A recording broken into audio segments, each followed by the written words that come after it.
Hello, ladies and gentlemen. Welcome back to the Wrestling for Life Network. Welcome to Wednesday. You know what that means? We get a little bit of AEW Dynamite tonight. Gonna be a fun one. Lots to talk about, lots to get into, and so much going on in the wrestling world. Busy times, and we're gonna be here all night, folks. So strap in, strap on, grab your snaps, grab your feel good, and let's go.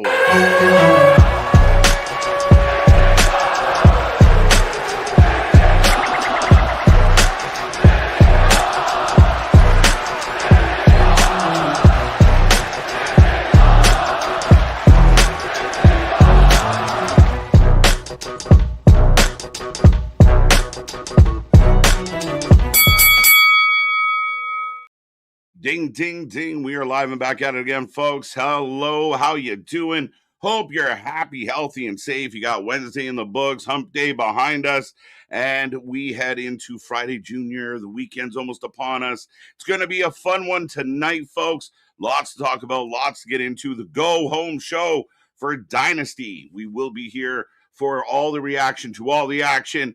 We have it all here tonight. We're going to talk a lot of wrestling. We're going to talk some TK, probably some Russo.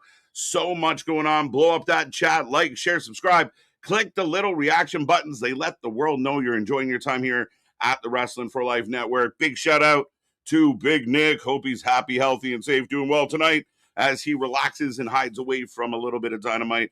And Mr. Anthony as well. If you don't know who I am, I'm Mr. Evernight KJ White, the Iron Man of YouTube, the face that runs the place, if you will.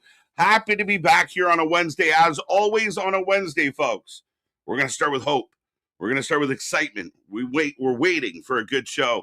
I know a lot of people have had mixed opinions, but I've been very much on the record that every show, the last 3 shows since Revolution, AEW has not done the best. The ratings from the fans, the ratings from myself, they have been low. They have struggled. They have not been very well put together, cohesive shows. But tonight's a new night. What does Tony Khan have? We are in the go-home show for Dynasty. We're going to be here this weekend for Rebellion and AEW Dynasty. The predictions are out. I believe the link is in the chat. We'll post it as we go. Remember, as they add matches, you can go back and edit your picks if you pick early, but it is both cards. We're mixing it up. If you want to be our prediction champion, you got to get in there and you got to predict both shows. So a lot going on, a lot to bet on, a lot to vote for. Right now, Dynasty, as it stands, only has 6 matches announced to my knowledge. Now, we know a couple things are probably coming down the pipeline. We're going to get a couple tonight, but only 6? We're at 6 at the moment. That's crazy. So we will see what they add. Are you excited for Dynamite? Are you excited for Dynamite? Are you excited for Dynasty? How are you feeling about the shows right now in AEW world? I know a lot of people feel like, oh, it's still cooking. Greatest ever. Hasn't stopped. I don't know why you don't get that. It's always the greatest. But how you feeling about it? Does Dynasty feel a little bit forgotten? Does Dynasty feel a little quick turnaround after Revolution? Now we're here. We're heading towards Double or Nothing. This show feels, I know we get MJF, we get Kenny, but does it feel big? Does it feel big? So let me know. Blow up this chat all night long. As always, I will do my best to keep up, but let me know what's on your wrestling mind, how you feeling about things. And I'm sure there's a lot of topics we're going to get into, as right now we sit about 9 minutes away from the start of Dynamite tonight. And again, hit all those buttons. We're here all week long. Back tomorrow. Tomorrow, 8 p.m., we are going live for the WrestleMania preview show. I know people love when we do TNA. However, the schedule just will not allow any other free space, and we're going both nights this weekend. We have really no choice. So Thursday we're going to do our WrestleMania preview show, and then we head into Friday SmackDown. Pat McAfee will be at SmackDown. What will that look like? And then Saturday Rebellion, 7 p.m., 7:30 p.m. for Dynasty on Sunday. So tons going on here at the channel, and we're looking forward to it as we head towards WrestleMania. We're almost there. You can let me know if you're excited for Mania as well. But without further ado, the top three from last night: Spaz, Jose, and Damien. Shout out to you guys. That is your points in the chat. The more you chat, the more points you get. And super chat, super stickers get you bonus. So don't be quiet, don't be shy. Knock the top three off the list. Let's see if we get an all new top three here tonight. By the way, bonus points if you put in KJ's t-shirt with $1.99 attached to it. That's good to go. That's bonus points. But yeah, we are going to get to the chat and say hello. Don't forget the big news going on tonight. Chris Jericho's here, as you see, rocking it. The Jera Hogan, let's go. Literally, I don't know what this means. I'm very curious to see the vibe, the response from the crowd, how this goes down. Is Chris Jericho still relevant? Is Chris Jericho still desired by the fan base? Is he going to be a babyface? Is he going to be a heel? Who's going to step up and want to fight him? Does he have a match at Dynasty? Lots of questions. Now, according to Tony Khan, he was a free agent. I don't know what to believe, but Tony Khan said he was a free agent. So very interesting. But with that being said, Damien, first one in the chat here tonight. AEW has announced Fairway to Hell, May 9th, West Palm Beach, Florida. I did see this come out today. Very interesting. A Saturday show. We will see, and we're going to have to add that to the list. But welcome back. Damien's got all the news. Pat McAfee has announced on his show today he will be on SmackDown on Friday. Apparently, Pat McAfee has some things to say, folks. And as far as I can see, this week has gone very well for Pat McAfee. He's feeling pretty good about himself. Got a lot of attention, a lot of eyes, a lot of people tuning into his show just to see if he talks about the wrestling. A lot of heat for this. A lot of people aren't loving this. A lot of people are still trying to say the build to WrestleMania sucks. I don't agree, but and I'm enjoying what this has been so far. I want to see where it goes. Can't wait to see Kenny. All right, Damien, we're going to move on to Zach. National Zoo Lovers Day. Well, who doesn't love a good zoo? Let's go. Damien back at it with more stuff. The leader of the Opium Tribe, Eric, welcome back, sir. Happily happy birthday to Biz Marquee. You got what I need. That, come on, that's still a classic, right? We got to give Biz, happy birthday to Biz. Dana Looney shows up tonight. She'll be for TNA for the last time. Absolutely. So it'd be very interesting to see if Danny Luna shows up here tonight, and then she will be on the show tomorrow. And you say he's just a friend. Oh, baby, you. It's perfect. Kevin, welcome back. Andy, good to see you. I think it's been a minute, sir. Hope you are well. Sean Reed, as always, let's go, fam. Fletcher being out really hurts AEW. Absolutely. I'm hoping for just a good show tonight. At least we know the stream will be good. Well, I appreciate the love. I appreciate the early flowers. Stay tuned. I mean, I got a couple hours to botch this, so stay with me. I appreciate you. I appreciate the kind words. And again, Fletcher being out sucks. And, you don't want to see anyone injured. He's dealt with injury already. He's a young man.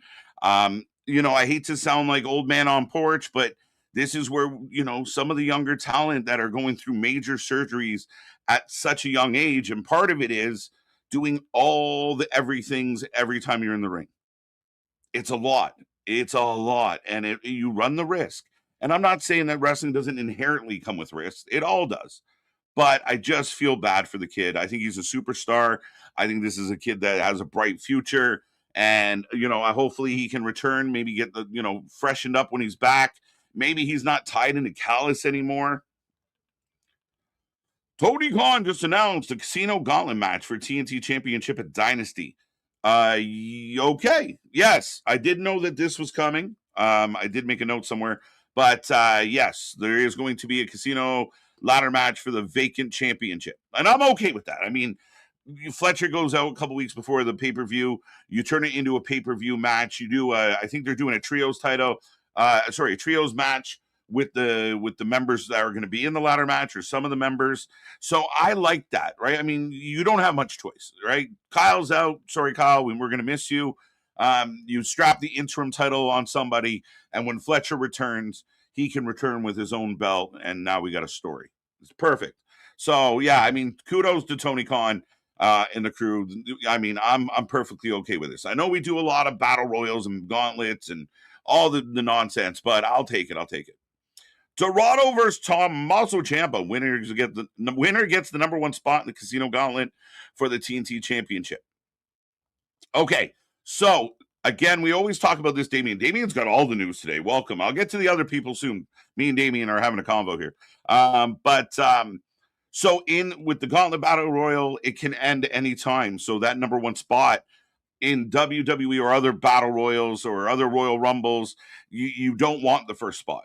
In this particular case, the number one spot is coveted. I mean, Ciampa, go for it, man. I would love to see Ciampa do some stuff. Maybe he can win at Dynasty and they can put him back on a better trajectory, because unfortunately, Tommaso, like, hey, he's here, hey, he's champ, hey, he's gone. And we've seen it way too many times. What's up, Ken? How you doing? How you doing? How you doing? As I'm down to 2 minutes, so I'm gonna have to rapid fire some names here.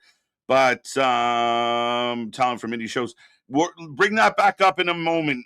We will talk about this. It's a very interesting story that's developed, and as usual, it's incited the fans. So bring that back up, Ken. But welcome. Clay and Lewis, good to see you. TJ, welcome back, sir. It's me and Damien blew the whole pre-show. I see you played it safe. I had to go hashtag Jarrah Hogan, sir. I had to do it. Welcome back. Ronan. I see you. Jose, in case I didn't say it and I just read your comment. Welcome back, sir. Good to see you. Nayer's in the house. Always a pleasure. Safik, good to see you. Let's go. Richard, welcome back. Dale, the OG, is in the house, folks. What is up, Dale? Roll Tide, good to see you. Good to be on AEW Go Home Show. Before Dynasty, I do want to hear both you and the chat about Punk's shoot promo on Raw. Yeah, well, we're going to get into that for sure. I fully expect that to come up. It literally, WWE, for everyone saying the build hasn't been good, there is so much to talk about. And I know I've become somehow like a WWE defender in a way, but I'm just kind of enjoying it. So I don't know how to not report that I'm enjoying it. I don't want to lie to you.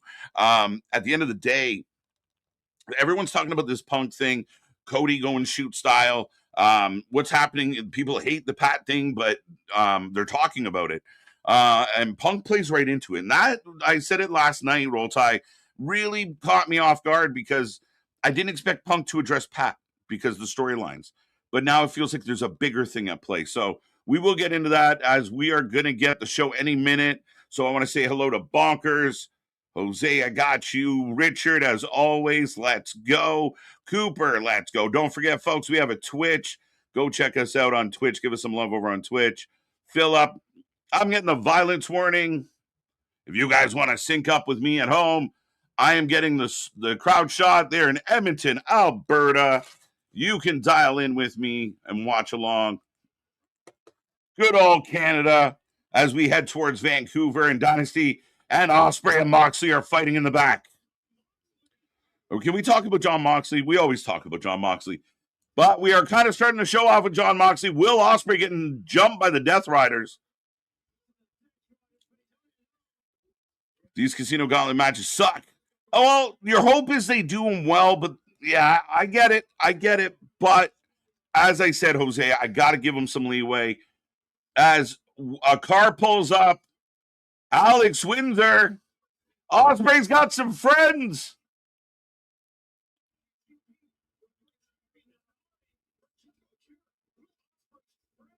So we got a brawl, and Will's got friends. The new IWGP champion. Holy shit. Interesting start. As we got gang warfare in the parking lot. Moxley can't sell for shit. Even in a street fight, Moxley can't sell. Anybody catch that bump that Mox just took on the car? God, he sucks. United Empire. It's bits of it. It's not all of it, but it's, yeah. We're turning the clock back. Oh, shit. Akira, yay. Akira. It's cool. Why is Osprey dressed like a chauffeur? It's the look. It's the vibe. Oh, Yuta down on the car. Oh, Canada. Let's go. Elijah, how you doing? Let's go. Let's go. How we doing? As Shafir and Windsor have made it out towards the ring. Am I wrong? Was Shafir scheduled for a match tonight?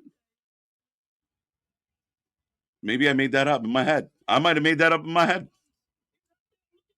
But Osprey's out here. Chaotic start to Dynamite. Let's go. So much better than what they've been doing. AEW. The crowd's into it. Let's go. It's showtime. Let's go. Gang warfare. What's up, Jason? Bash, welcome back. Parking lot. It's moved in the ring. Moxley's down. Shafir's got Windsor. Oh, no. Shafir had Osprey. Windsor's got Shafir. All the moving parts. Callum Newman. Yeah, it just gets out, rocking the bell on the shoulder, looking sharp. TK wants all the New Japan talent. Z-Man, welcome back as they're stomping on Osprey. Garcia, even with reinforcements, are in trouble. To quote Excalibur. Oh, wait.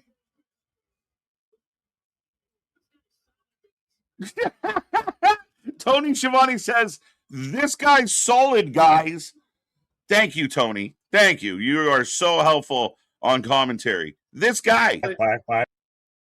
Yeah, that's right, Nick. What? As Yuta now back up. This brawl will not end. Not in a bad way. Pac. Oh, no, that's Pac, not Yuta. God damn it, they look alike. Newman's back up. Only 23 years old. Callum Newman, the guy who said he won't go to AEW.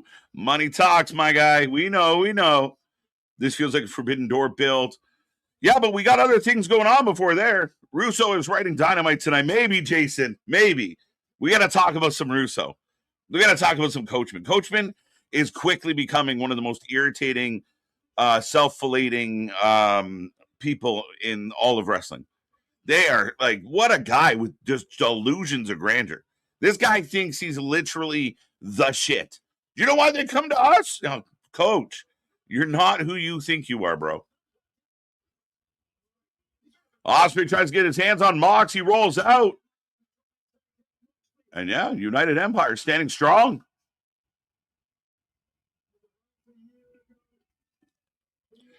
Anarchy in the arena. Couple fight. Well, keep in mind, we got Moxley, Osprey. And the worst part, good segment, good start, Rance there. AEW, let's go. I love the gang warfare between Death Riders and United Empire. This is the best thing they've done with this.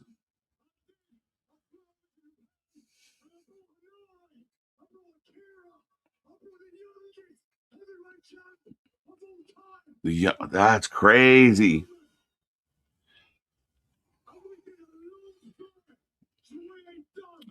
So he went to Japan and back.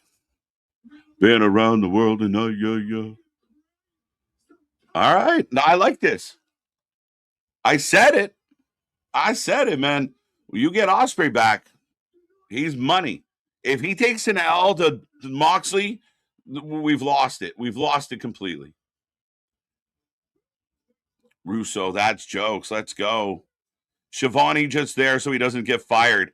He just cashing in, man. It is crazy. That guy is guys. Look at that guy. It's so ridiculous. What are you saying? Solid start. Definitely a solid start. A better start than they've had in a couple weeks.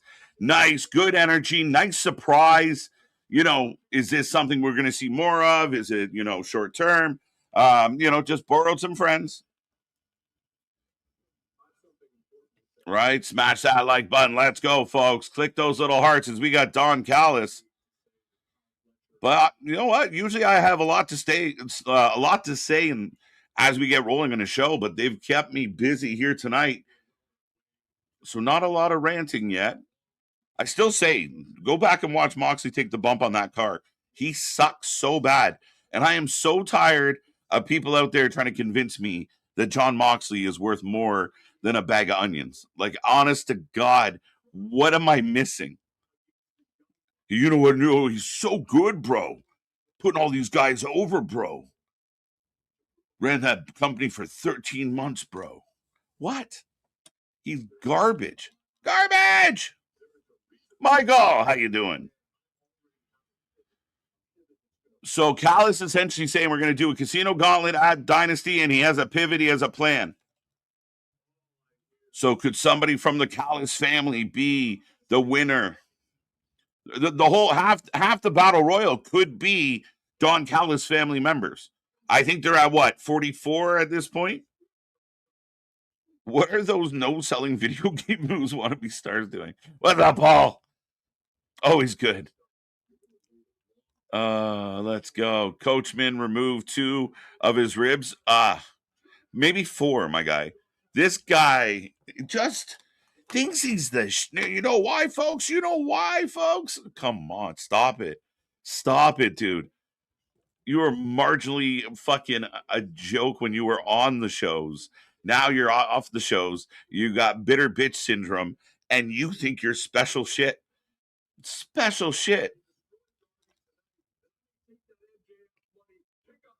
The Office, Crowd versus the Black Riders. Let's go. Channel 5 versus Channel 6. United Empire equal Men in Black. It's like the Yakuza, the white Yakuza. I don't even know what that would be. The Catering Boys versus the Death Riders. Let's go. Anarchy in the Arena. Well, here's the thing, though. You can't really. You're setting up the match for the pay-per-view, so that's where it gets like, oh, are they going to do Anarchy in the Arena with these guys? Not really, because there's a one-on-one match coming on Sunday. Unless they do something after, if it continues on. But I don't know if I want a Will Ospreay and Moxley feud to go on forever. I feel bad for Suji. You know, it's hard not to. That's how you start. A good start. Now we got Darby Allin coming out. He will take on Andrade. Andrade and Darby Allin have a weird history. Andrade, on a couple of occasions, has tried to purchase Darby Allin. So yeah, we will see. Dynamite is finally off and rolling as far as the in-ring action. Bandito on his way out. So I will put a poll up for this one, folks. Da, da, da, da, da, da, da. Who you taking? Who you taking? Get in that chat. Let me know. Let me know. Who wins? Team Darby.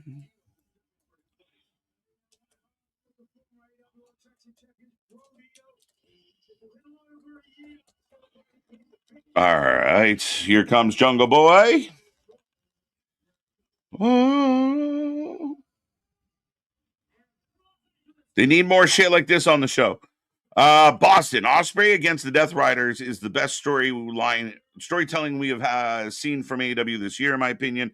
There's a reason for it, and they didn't stay away from doing it. Even though it's Mox, it makes sense. Yeah, I can't really. I'd love to counter that, and again, I could just stay the course and tell you everything with Moxie's garbage. I still have issues with Moxley, but as far as you're right, though. What else really has kind of this storied build to it? Yeah, touche, I guess. I accept that one. I like that. Good point. And really, I can't hate just for the sake of hating. From your vantage point, you see it again. There was a reason for this to happen, and they've carried it on. Bringing in extra people, like you just saw, made sense. It evens the playing field. Probably play into Dynasty somehow. I mean, unless you only flew them over from Japan for one night, but I guess you could. As we got Takeshka, Chichero, Chia. and Mark Davis. So Mark Davis should be taking a pin anytime now. Should have stayed in the parking lot. Yeah, probably better in the parking lot for sure, Nair. So Andrade getting some pyro going. Who you taking, folks? Who you taking? 5-way tag main event tonight? Did I miss that? Bash on them serious vitamins thinking Mox has good stories. Mox has had not good stories. So Mox has been the same. And for anyone out there, one of the things I hear a lot is, oh, KJ, I bet you loved him when he was Dean Ambrose. No, I didn't. I didn't like him. He was the weakest member of the Shield. But Moxley's been the same since he was Dean Ambrose. Same promos, same attitude, same tone of voice. Nothing's changed. He's a one-trick pony, and his stories haven't been good. He was going to take over AEW. On what night did he ruin a show? On what night did he lay out all the baby faces and run amok? What time did anything impactful? Remember when he took over TNT? Never happened. Just it was a lot of talk and not a lot of delivery. The coffin match with Darby was garbage. His match with, I believe, Paige was better, but not great. What was the one before that? The one where he landed on the spikes. Was that Edge last year? One of the worst matches of 2025. Especially a main event match. I felt like Moxley for Revolution, for Dynasty. Was it Dynasty last year? A couple early year when he was still champion pay-per-views, his main events almost killed the show. So I know there's people who like Mox. I don't see it. I can't think of one person he's gotten over. I can't think of one person who is now, on a singles run now and hot because they worked with the Death Riders.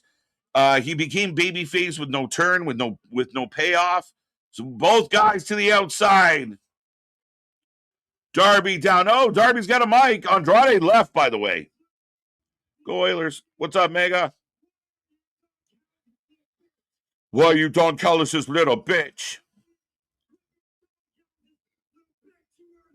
Little bitch. Little bitch. He sounds like a little kid when they first curse and everyone chuckles. You bitch. You're a bitch. Ooh. Don Callis, family versus Darby, Bandito, and Jack Perry. Next, yeah, it's happening right now. 65% of the chat took Darby. Team Andrade gets 26% as Andrade left. But Takeshita's another guy kind of lost in the mix. Yeah, keep it up. I'm with you, Rance. Got to give credit where it is due. And I think this is an exciting start to the show.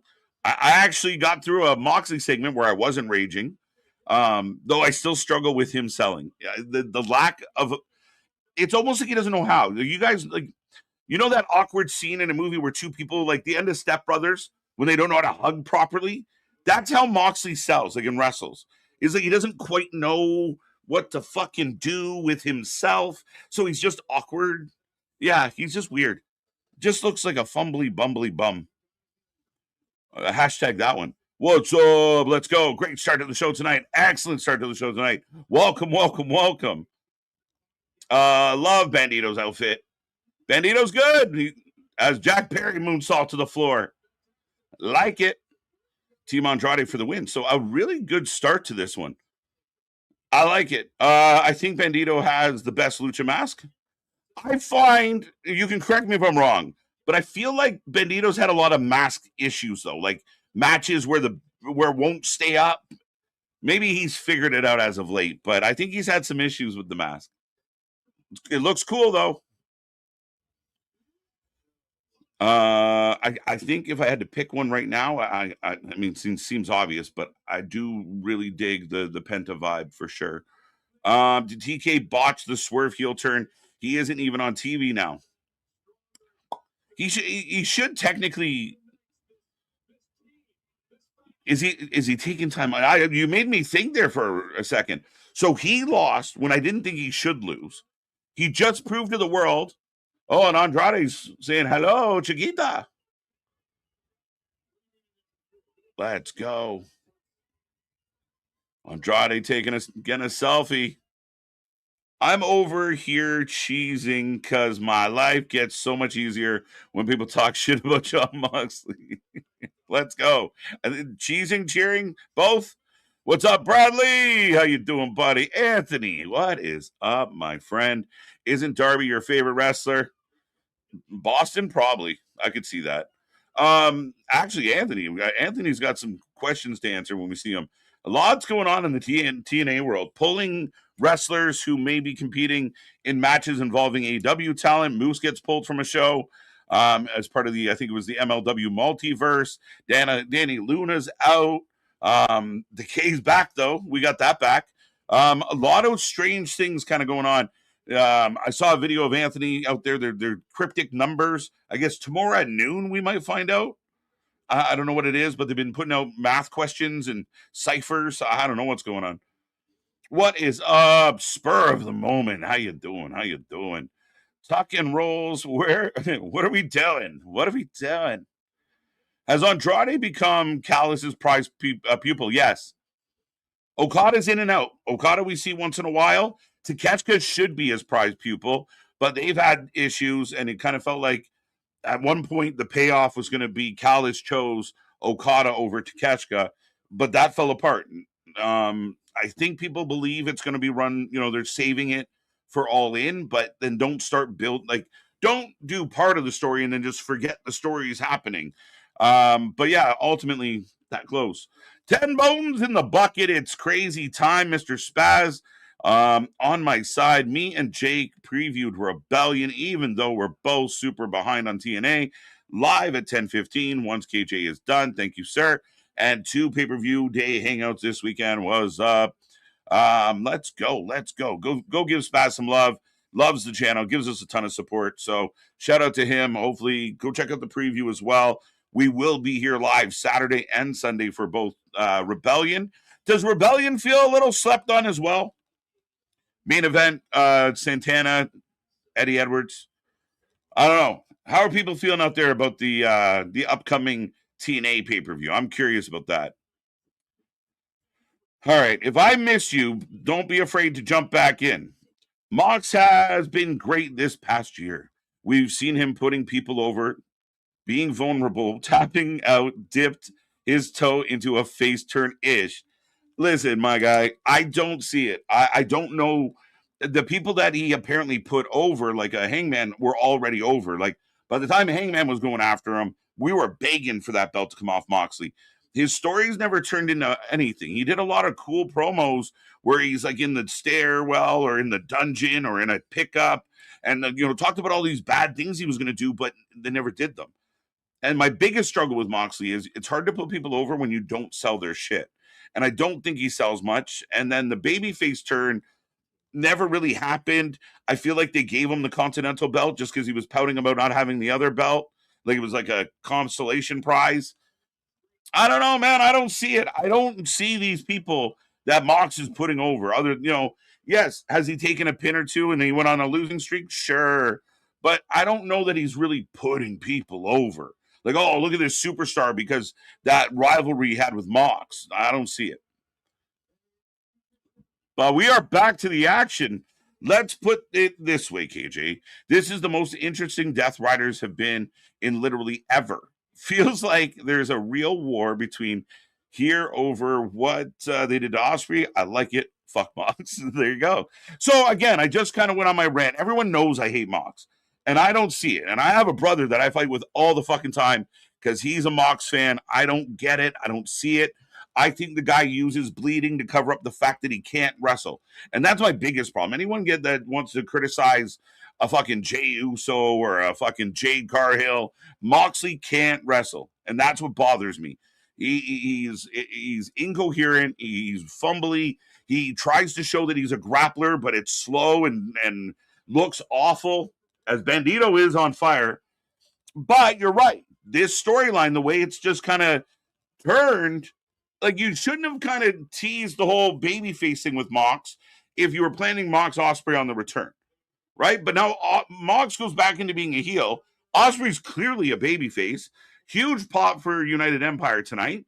And here we go. So again, as much as I don't like Moxley, you can see they're like, I'm being honest that you're right. This is not bad.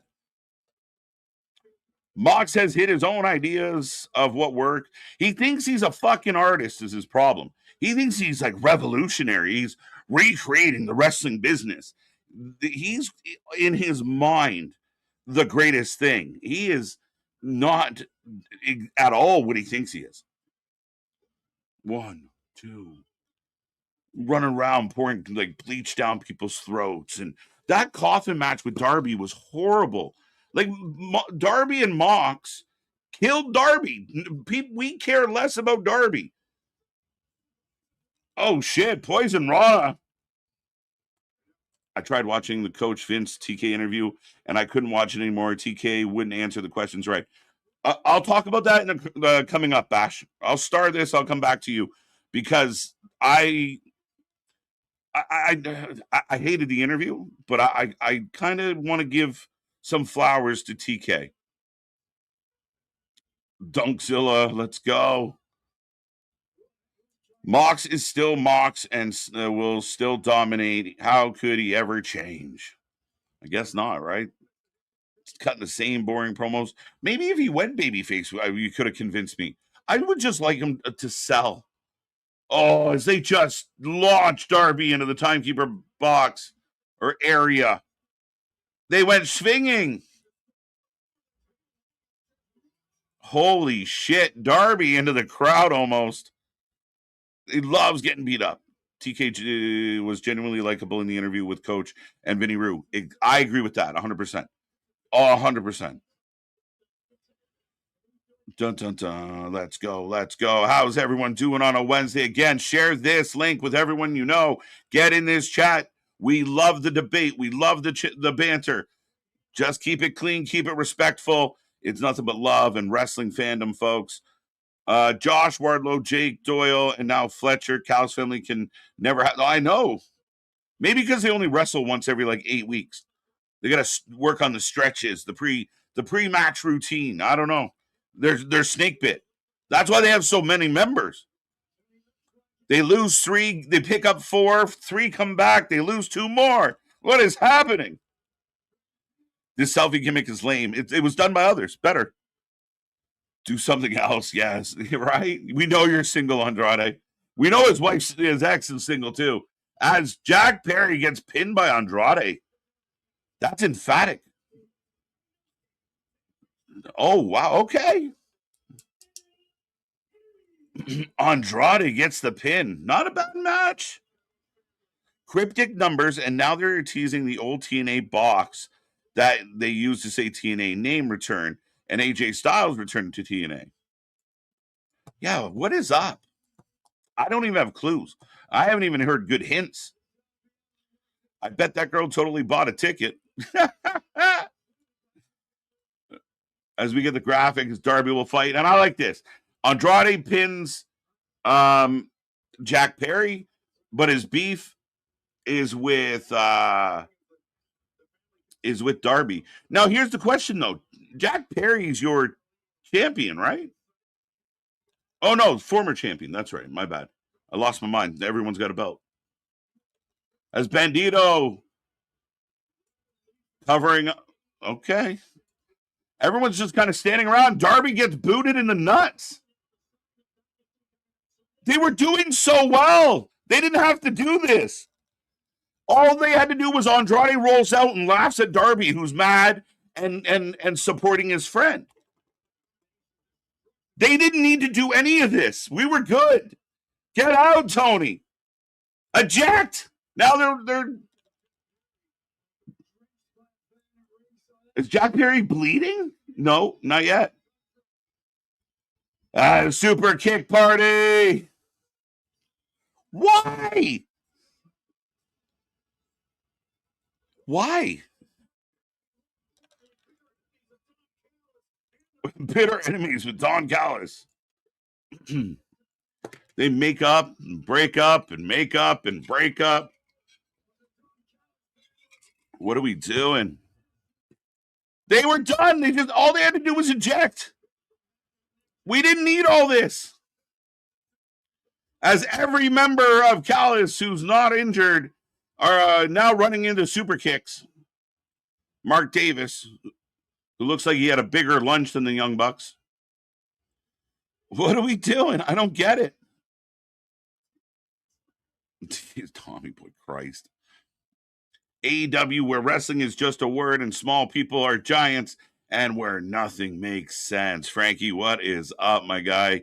Let's go. Can the Bucks take a pay-per-view off? Who are they wrestling in the pay-per-view, though? The crowd's mixed. There's Okada, speak of the devil, who we were speaking of earlier. Right. So are we gonna get like the Bucks and Perry? The Bucks and Perry versus, like, this is going forever, but why? Why? Okada Takeshita versus the Bucks? No, okay. Well, remember we hate each other? VT. I mean, fuck. I'd be shocked. I'll put it that way, Jason. He takes L's left, right, and center. Yeah, the crowd's not loving this.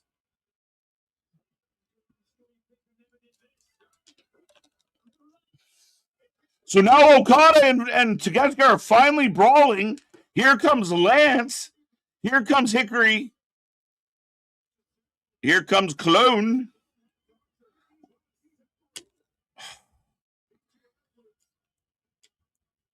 Let them fight is being chanted out. Yeah, it just went like we just tied 3 stories, 3 angles into. Oh, look, the Rascals are here. The fuck is we doing? Oh, and the crowd is being nice Canadians and just clapping. They're not. They cheered when the Rascals came out. Now the Bucks are up.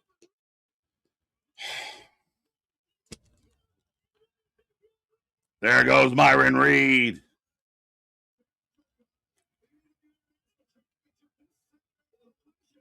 Oh, Myron Reed is challenging Okada. What the fuck?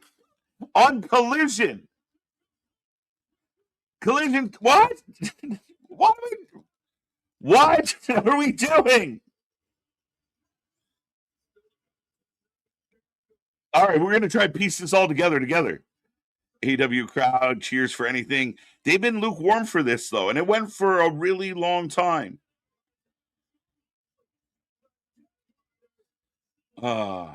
Who's the national champion? It was Jack Perry. So did you just pin the national champion? I remember I corrected myself, Sean. It's Jack Perry. He won it at the Battle Royal. So let's just pin him for no reason. Ricochet's not even anywhere to be found. Right? Is Andrade taking on Jack Perry for the title at the pay-per-view? No.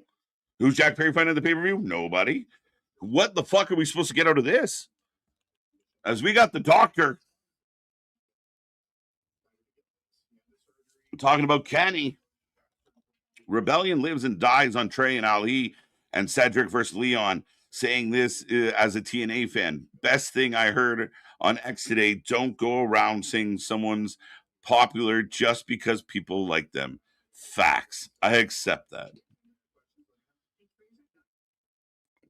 The Rascals. What are we doing? So what did we just set up there? Can somebody tell me what matches are now set for Dynasty because of everything that just happened? Are we getting a multi-man match? Are we getting a 5-on-5? Are we getting a 6-on-6? Are we getting a trios and a tag team? Is Jack Perry joining the Bucks? Are the Rascals and the Bucks working together? Myron Reed has a shot against Okada. Okada and Takeshita finally break into blows, and you swept it under the rug because you had so much other shit going on. What did we just do? Just shoved everything into one segment. I have no idea what to make from it. As we are on a commercial break, folks, and we're only 31 minutes in. Holy shit. I cannot help them. They can't. It was going so well, and then I need Tony Khan to hear the audience when things go this way, and you start throwing out guys like Lance Archer shows up and there's no reaction for these guys. They need to stop sending them out there. The fans don't give a fuck. There was a pop for the Bucks and there was a pop for the Rascals. But like Lance Archer comes out all slow and just people everywhere. And I don't know what to make of it. So is Okada going to fight Takeshita at Dynasty? Unless Byron Reed beats him on Saturday? What the fuck? Is Jack Perry fighting somebody? Is there, like I said, what am I supposed to get from that fucking etch-a-sketch of a fucking booking segment? Like, it was so perfect. Andrade pinned somebody. That was step one. That all Andrade has to do is kind of, stand over the guy a little too long. Right? Darby gets mad, rolls in the ring. Andrade rolls out. Him and his friends wave goodbye. Ha ha, up yours. We got you this time. Done. If you want to build an angle with the Bucks and everyone else, give the Bucks a fucking match. Am I wrong? But we are on a commercial break. I know somebody did bring up the whole interview with Vince Russo and the coach. And that comment there made me think of it, because one thing Coach kept saying, we're the only ones out there offering solutions. A, you're offering shit solutions. B, Vince Russo booked so bad that to this day people believe he was a plant for the WWE. The coach was so bad. I mean, we know what the coach is. I mean, shout out to the man, had a career. I don't want to knock the man's hustle, but my God, pretentious as fuck. You would think he had Ric Flair's career with the ego and the attitude of this. We're so good. We're so good. Fucking nobody. It's so fucking funny to watch. I thought Tony Khan, as Queen Aminata is coming out, and I will put a poll up for it, I thought Tony Khan did one of his best interviews. He felt way calmer than I've seen him. He was, and Vince, because I talked to him. I was his buddy, bro. That's why I got him there, bro. I thought Tony Khan answered the questions he could. He did, kind of matrix a few of them. I will admit that. But like, even to mention, like, he was the one, he said Chris Jericho was a free agent. Now, I thought Chris Jericho had signed a long-term contract back in like 2022, 2021, but I apparently was wrong. According to Tony, he was a free agent. So c'est la vie. But I thought he did well when he talked about taking the high road. He didn't take those big opportunities, even when Vince and coach right in front of it. Yeah, like the fucking. It's like when people talk shit about your ex right in front of you, and you're like, "Yo, why are you doing that?" I don't need to hear that right now. But that's what it was like. Like, oh, we know the WWE creative, and old Tony, I think, would have taken the bait. As I do got Willow coming out, folks, and I feel like he handled himself with more composure than we usually see. I've teased Tony a lot because Tony's older than me. Tony's got 3 years on me. And it makes me laugh to see him kind of behave the way he does, the weird hugs and but he seems like such a nice guy. He's just a different sense of reality. And how could you not, being a billionaire's kid? But I thought this was all right from his standpoint. What made the interview unbearable was mostly Vince. The fact that Vince Russo ever had a role on TV of any kind and he communicates the way he does is mind-numbing to me. Mind-numbing. It goes to show you to what kind of used car salesman this guy is, where he, talked himself, congrats, can't knock the hustle, you pulled it off. But listening to him talk and yell and just ramble is so just infuriating almost. Like, it was so hard. Coach, to his credit, a guy who knows how to run an interview. I mean, it was one of his fortes once upon a time. But I thought Tony did well, especially with two kind of imbeciles who were kind of egging him on and What, oh yeah, we'll just say it, the WWE sucks. Say, yeah, we know. Like, come on, guys. And short of just dropping down to their knees and saying, "Please give us a job," it was just, you know, they were bad. They were awful. I know I've done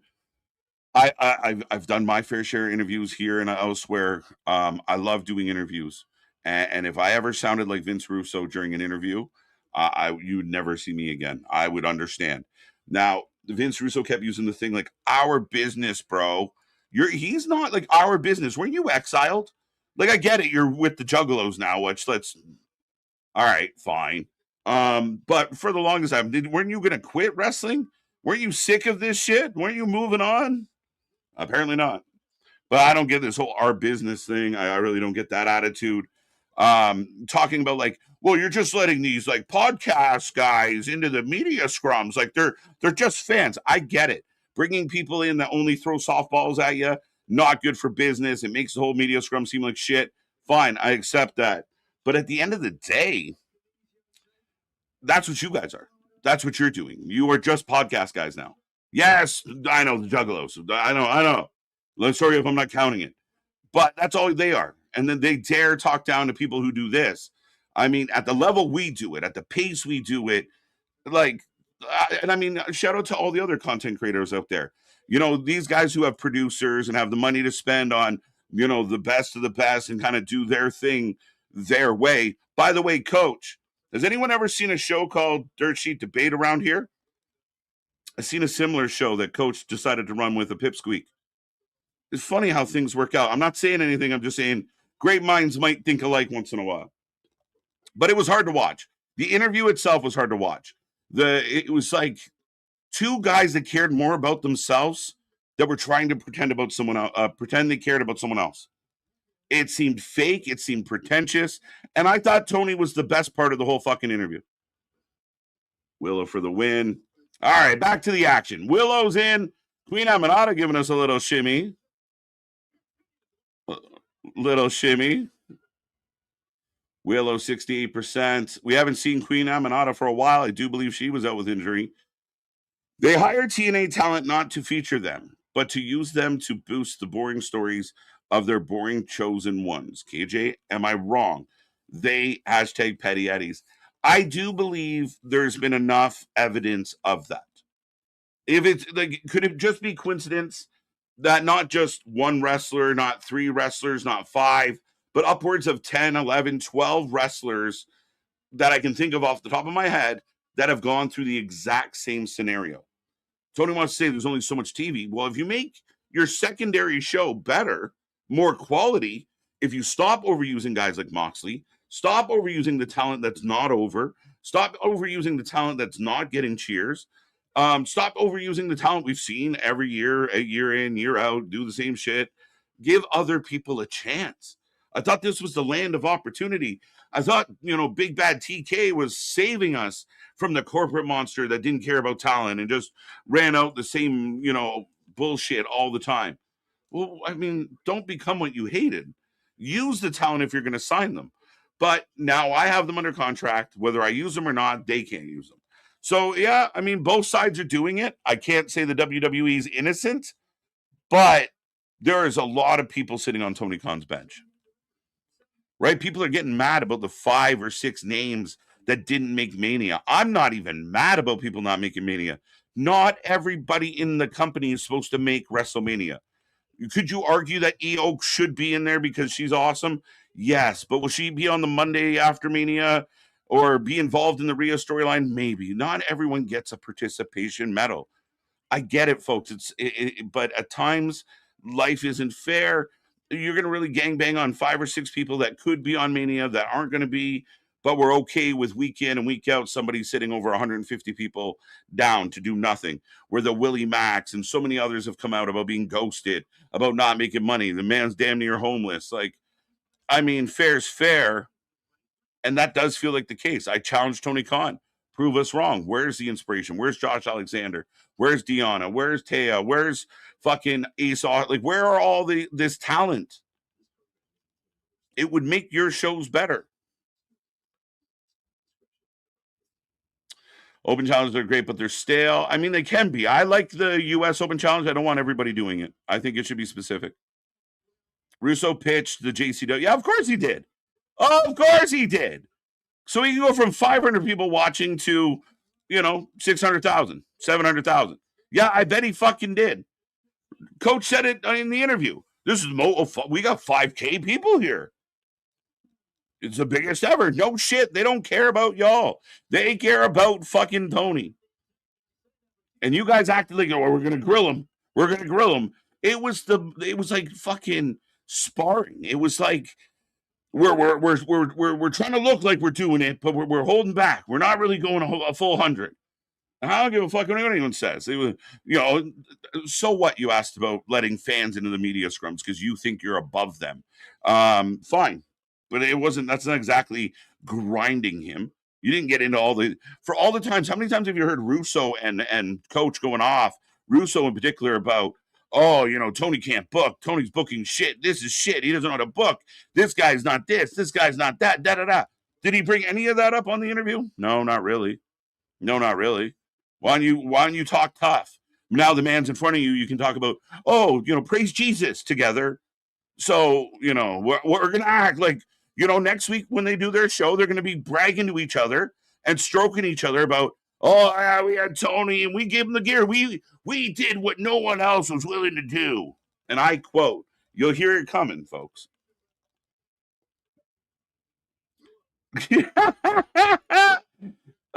Yeah, it's fallen by the wayside, but Willow and Queen, the crowd in the building does not give a fuck about it either. Hashtag WFU all day long. Let's go. AEW has tremendous potential and amazing talent, but creative writing gotta always shit the bed. They have a ton of talent. That's why I show up on Wednesdays and I rage, because I like the company and I like the people in it. I would just rather see good talent booked. I'd rather see good storylines. I'd rather see I'd rather see really good pro wrestling. This is where the best wrestle, bro. Prove it by doing it. Moxley never has straight up one-on-one matches. We got to find some type of stipulation because he can't do it. He puts a lot of his women in stipulation matches, a lot of multi-man matches. Where the best wrestle, they get in the ring, ding ding, bell to bell, have a good match. Yeah, they got some big flips and high flying matches. I don't take that away. But this fallacy that this is where the best wrestle depends on the night. As we get a two. Queen's beside herself. Queen doing the Bobo Brazil head scissors. Yes. TK probably looked at him like he was losing his mind when he realistically both of them have lost their mind. I say do it. I say work with Vince Russo. It would be amazing. We're watching Dynasty, and out of nowhere, some fucking asshole with a mic starts yelling out bro all the time. And it's Vince Russo in the crowd, and all of a sudden the juggalos come fucking flooding into the arena. Do it. I'm in for it, even just for the chaos of it all. Mercedes might show up at Double or Nothing. Okay, that's a little bit away, as we'll have to wait another month. Big elbow. Amanada down. A little bit of a clap. Pat's response to CM Punk. Pat's killing it. People hate Pat. Pat's killing it.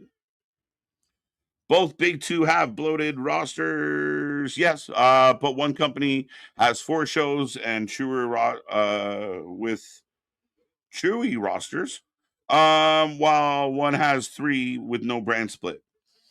Yeah, and I don't even know how much we count the third show, right? Because if we start getting into all the Ring of Honor talent, that's another 100+ people to talk about.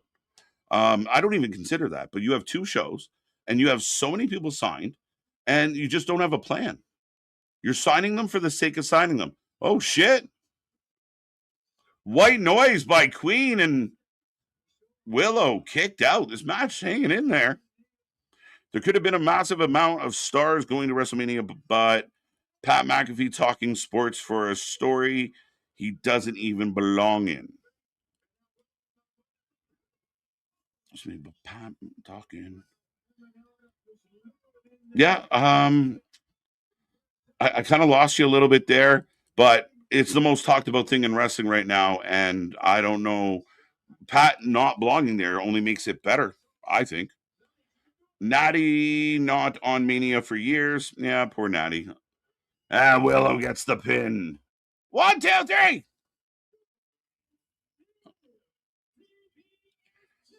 Pat McAfee, he's killing it. Willow been fighting more babyface than heels lately. Give her a true rivalry. Yeah, do something for the women. On average, one women's match a week, and some weeks it's oh Sheeta. What the fuck? As Willow helps Queen Aminata up, but Sheeta just standing in the aisleway. Are we getting healed, Sheeta? Let's go.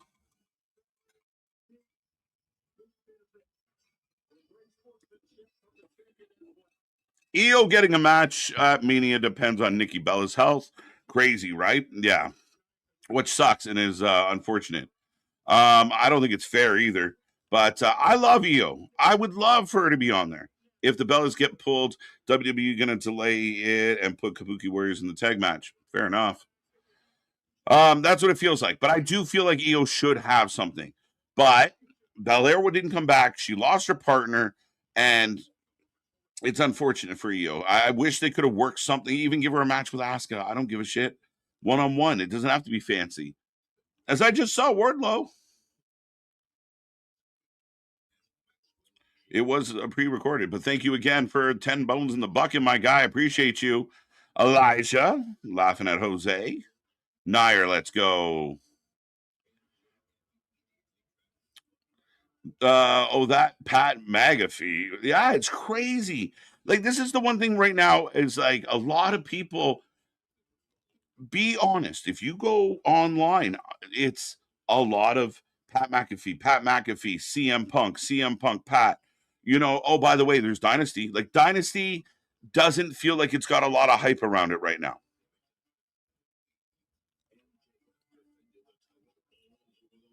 So we're getting a MJF package right now.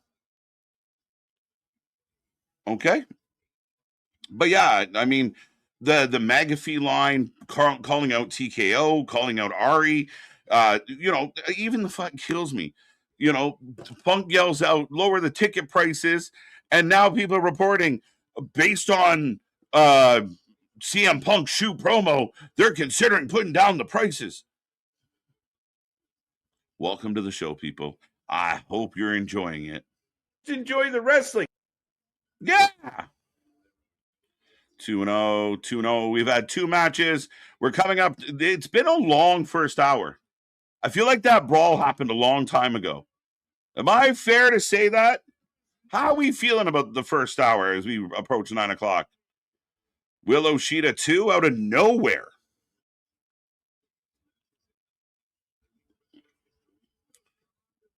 Hook 'em, reel 'em in. Let's go. Pat McAfee is so over in more ways than one. I have no problem with the WWE continuously using celebrities as long as it works. Jelly Roll lives at the Performance Center. That's it, man. I mean, this idea, and I've shot this down. I know Nick's been trying to sell it to me. This Celebrimania thing is so bullshit. To me, anybody out there saying that this is a celebrity heavy mania you're telling me that you have not watched other WrestleManias? Like, think about it. Go watch. It's on Netflix. It's on YouTube. Go check out some old WrestleManias, and then you tell me when they used to give you credit to the list of fucking celebrities that were going to be at the show. Okay, so that to me is such a fallacy, such bullshit. And as long, like I've said it a million times, all of a sudden when Pat McAfee signed in NXT and did all that shit with Adam Cole, people had no problem with Pat. Pat came up to the main roster, worked with Michael Cole, and he brought some actual energy, some life to the commentary. And people hated him for it. He leaves, he comes back, people love him or hate him. They don't know how to feel about him. But at the end of the day, this guy's a guy that was trained by Rip Rogers. He understands how to sell. He understands how to be a businessman. He understands how to get under people's skin. And he's using his show to do it. You don't think he's loving the fact that thousands and thousands and thousands and thousands of people are retweeting clips of his show? Everybody's a part of the work and they don't even realize it. They're so busy caught up in the blind, ignorant rage that they don't realize they're a part of the trick. Sorry, but that's how it's working right now. We started open both nights of Mania with a number one contender battle royal for the title shot at Backlash for both men and women. That's how you get more stars on Mania card in a meaningful match. But then if you book two battle royals, come on, Boston. You don't tell me everyone would be losing their fucking mind. You don't tell me the fan base would be like, oh, come on, what is this shit? What are we doing? I hate these battle royals. So I don't think that's the solution. And just, again, shoving everybody onto a WrestleMania because they're all of a sudden everybody has to have a role. And we get 9-hour AEW pay-per-views because of it. I don't believe that everyone gets to be on it. You get paid, you're doing your job. Sorry that you missed this year. Hopefully you get in next year. And better names than some of the names that we're seeing this year have missed in the past. And it will happen again. Remember, we were all mad about Bayley missing? Well, if Bayley can miss a fucking Mania, other people can miss a Mania too. Punk and McAfee are hyping the match that they're not even in. Yeah, it's crazy. That is, I mean, I'm okay with that. And like I said, the minute that happened, it made my ears perk up. But speaking of my ears perking up, Chris Jericho is back. And some people are singing. That kid's just waving his hands, having a good time. It's you guys let me know at home. Are they singing the way they used to? Do they remember Judas? They hired the prices, then lowered them, right? That's always a good trick. AEW, where you get paid to be unemployed. There has to be a list a mile long of people that are just sitting at home when they'd like to actually be working. Some people out there perfectly happy, especially the people with side hustles. Like if you're Britt Baker and you're cashing in a Tony Khan check, plus you got your own business going, you're doing a good thing, you're loving life. I mean, again, I give Tony credit. They are right when they say Tony has paid. People are getting paid more, and more people are getting paid because of Tony Khan. It's true. Crazy business practice. And if he was under a different structure, a different parameter, other than just the infinite piggy bank, I'd love to see Tony on a budget. So the crowd's cheering. Oh, he's got the list. Slowly, we're starting Jericho. I'm enjoying. Okay. The brawl is dust in the wind. Yeah, it feels so long ago. We're getting some. He's saying wow like they're going nuts. See there, that's that. See the level of when he said Edmonton, they went up. Johnny Knoxville versus Sammy. Yeah, Celebrity 42 running wild. Yeah, it's not true, unfortunately. I laughed. That everybody seems to think that like right here, right now, this moment is like the best ever, the worst ever, or the most ever. Like people need to go through history a little. I show Speed looks like an angry puppy. Haters mad about celebs because WWE is relevant. Yeah, it's just a different level of celebs, right? Again, there's so few celebrities involved in Mania right now that people use Sexy Red as part of the argument, who's over on NXT, which whatever, fair enough. But I mean, at the end of the day, it's not a lot. Give me the list, and then go look at some other manias. The lists are huge of the celebrities. WrestleMania 1 was all about celebrity, all about celebrity. And they all have been. I'm not just starting there. They all have been. Punk headlines night one of a buy one get one free. Well, that aged lovely. So Jericho's got his clipboard. He's got an AEW contract.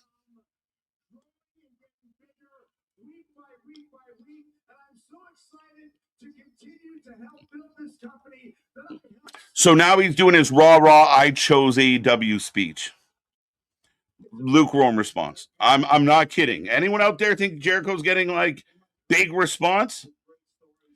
The only one I feel bad for is Carmelo Hayes. He deserves to be in a match. He held his own. Hold tight on that. I would agree. And again, Sammy, I understand why they put the belt on Sammy. I'm going to defend that all day long. And Sammy's a champ, and I don't care who's mad about it. But Carmelo, I'm not done. I'm not giving up on the fact that Carmelo could get into this. Let's go.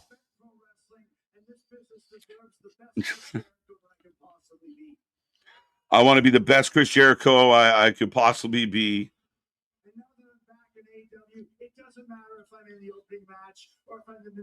Hey, are singing loud. They just less of them. Ah, okay.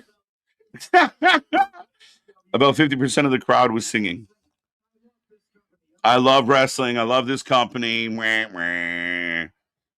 Glittered leopard jacket. Half the crowd was singing jokes. Good reaction, says Rance. Okay.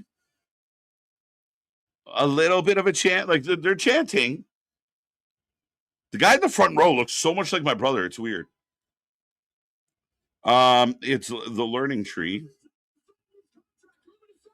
So now he's asking the crowd, should I sign my new AEW contract? And here comes Ricochet. Oh, get the fuck out of here. Believe it or not, this is a great example of Chris being Chris. Ladies and gentlemen, Ricochet has interrupted Chris Jericho. They're going to try and use Ricochet to make Jericho babyface. This bingo hall is cheering for Jericho. Facts. Judas in my mind. His new contract he about to sign. Not so fast. I'm actually glad that Jericho stayed with AEW. Just my opinion. Y'all know how, like, I'd rather Jericho just kind of retire. I didn't want him in WWE. I'm not bitter that he didn't go to WWE. If you're going to do something, do well. I just watch Jericho, and Jericho's clever. Whoever has the most buzz, especially on the internet, if somebody's got a lot of talk, a lot of heat, Jericho wants to work with them. Remember, we called him the clout vampire, right? We'll see if this is a new kind of revitalized Jericho, or is he still the same old Jericho we've always known? But Jericho being interrupted by Ricochet's going to try and cut a promo.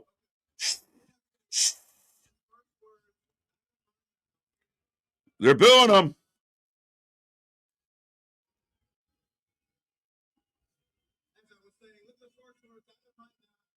They're booing.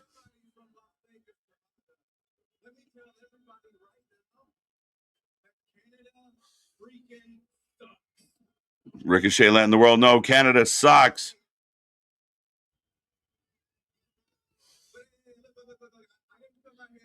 Let's go for the fucking easy punch.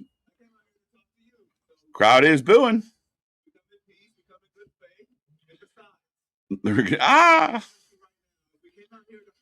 Yeah.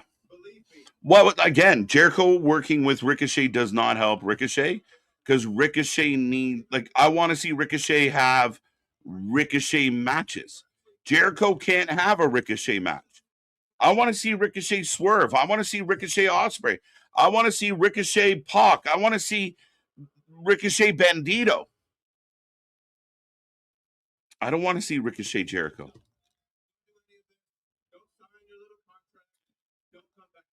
Ricochet saying, don't come back. Free Britt, Anna, Athena, free them all. Chris Jericho is going to violate Ricochet.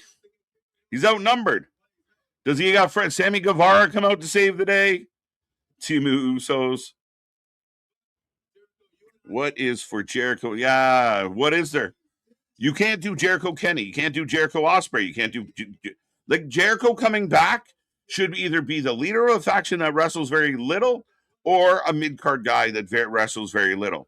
Putting him in matches, you want this is not like Jericho won't be able to go with Ricochet. Makes no sense. And his promo is fucking awful. This man out here fucking running his mouth about how shit people are and how the wrestling fans don't love him and the IWC makes him so mad and he wants to punch down he's all fucking well worded when he's got a keyboard in his hand. You give him a microphone and he clams right up. Come on, Ricochet, spit it out, buddy. What you got? The rise of Ricochet. He is ruining this segment. Jericho should strictly be a valet. That very rarely. Yeah, exactly. Give him I know they've tried it before, but he wanted to make himself the focal point. That's why the Pinnacle didn't work. That's why the Appreciation Society didn't work. It wasn't about the young group getting over. It was about Jericho and Jericho stealing the spotlight. If Jericho would just be like the manager of a family, and then then there's tension with him and one of the people in the group that gets him into a match. Oh my God, Jericho's gonna be in a match first time in 6 months. Make it important, make it special.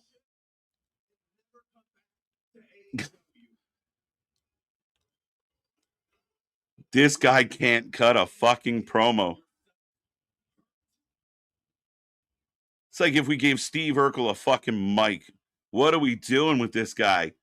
You talk all this shit and you can't cut a fucking promo? You've been doing this shit for how long? 12 years? You flexing all the time about how much you do this, how long you've been doing this, how good you are, and you still can't cut a fucking promo? Still. What is wrong with this man? But Jericho signs. Gets a cheer. Not a pop, but a cheer.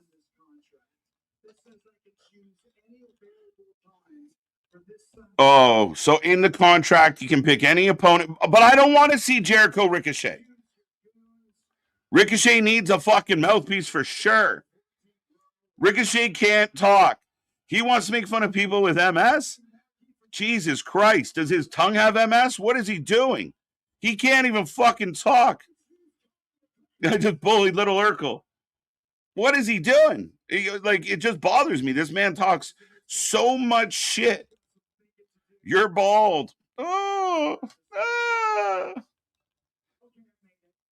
So Jericho's trying to be like the funny baby face, and nobody's reacting. Even the fact that he's in Canada. Okay, I made it, and nobody said anything. It's fucking frigid. Especially fucking Alberta.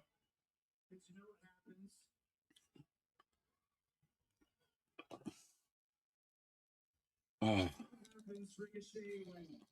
Are we going to revisit a gimmick he did a decade ago, guys?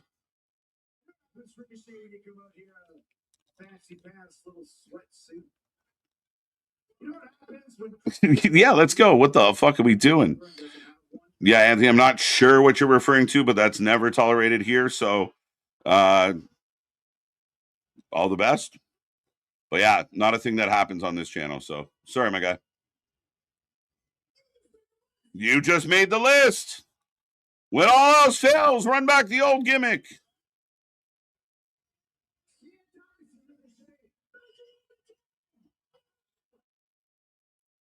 So bad. It is so bad.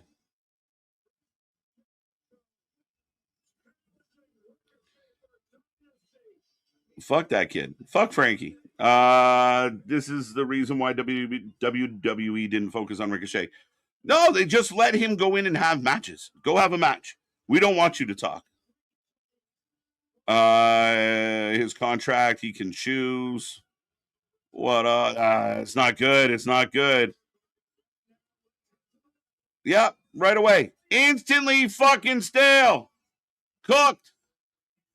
And they're going to have, so you're going to take a guy, Ricochet, known as a high flyer. Why is that the guy that Jericho's going to wrestle at Dynasty? Why? It's classic. Our radio stations still do it at times, right? Like it's crazy. I have no problem with it. But again, when we talk about when the fans talk on the internet about the two companies, that's what WWE would do. Oh, look, they're just doing the list again. It feels desperate. Easy match. Ricky was a punk. I said everything I need to say. Yeah, I have no idea what that comment was about. Yeah, I have no clue. Easy match for Jericho. Rico's a punk. Dun dun dun dun dun dun dun. Rehearsing some ancient nachos.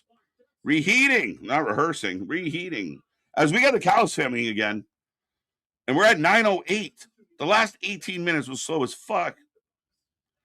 Jericho versus Andrade, maybe. At least Andrade's a bigger guy and can kind of play a slower style, right? Like Andrade has the different gears. But I want to see Ricochet taking on Jack Perry. Didn't Ricochet lose his belt to Jack Perry in a battle royal? And Ricochet's not mad about that? Ricochet doesn't want that belt back?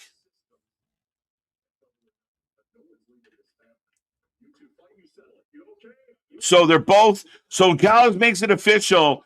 Okada and Takeshita are going to fight a double or nothing for the title, but they're going to be on the same team at Dynasty.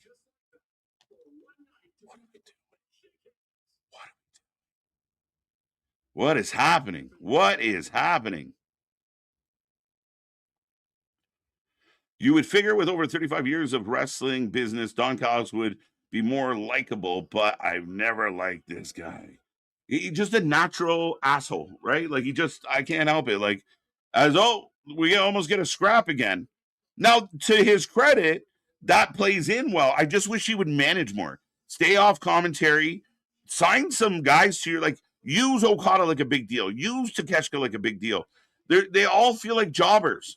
So it's official. Okada will fight Takeshita, but they're not splitting up. They're not breaking up. They're fighting for the belt at Double or Nothing. At Dynasty, they will team together to go against somebody. I still don't fully know all the moving parts that they have announced for that fucking mess. Actually, let me check the good old intranet. All that's been added is the casino so far. All right. If anybody knows what that match is going to be, I'm all ears. As Ciampa coming out, I will put a poll up for this one.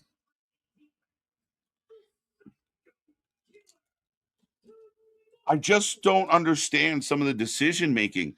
And again, I think it sounds, if you truly listen to my criticism, it's not that I say don't book Jericho or don't book Ricochet. What I'm saying is don't book them against each other. And I think that Jericho thought, I want to return as a babyface, and I'm going to use the biggest heel in the world right now in our company, and that's Ricochet. And everyone hates him, so they're going to like me. I don't know if that's paying off, and I'm pretty confident the match is not going to pay off. Anyone out there in 2026 jumping up and down right now? Who's out there tweeting right now? Oh, this Jericho Ricochet's going to be lit, bro. What? What? Is it? Are we sure? Jason. God, I love Ciampa. It's so good. So good. That's why I wish he was booked a little bit better. I like Ciampa a lot. I'm such a huge fan. And the entrance, the vibe, the energy, it all works.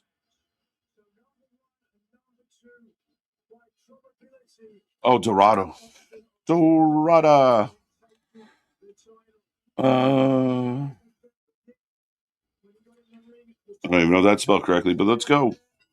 All right, get your votes in. Ciampa versus Dorada. Ciampa for the win. Ciampa better win this. Now, remember, they are fighting for the number one spot, folks. They are fighting for the number one spot in the Casino Gauntlet Battle Royal on the weekend. They're the Gauntlet match. Remember, those matches end at any time. First pinfall wins. So number 1 is an advantage because you could pin number 2 before number 3 gets there. I hope everybody understood that. I did my best. Oh, so now they're explaining. The Bucks versus Okada and Takeshita, who have already agreed to fight at Double or Nothing.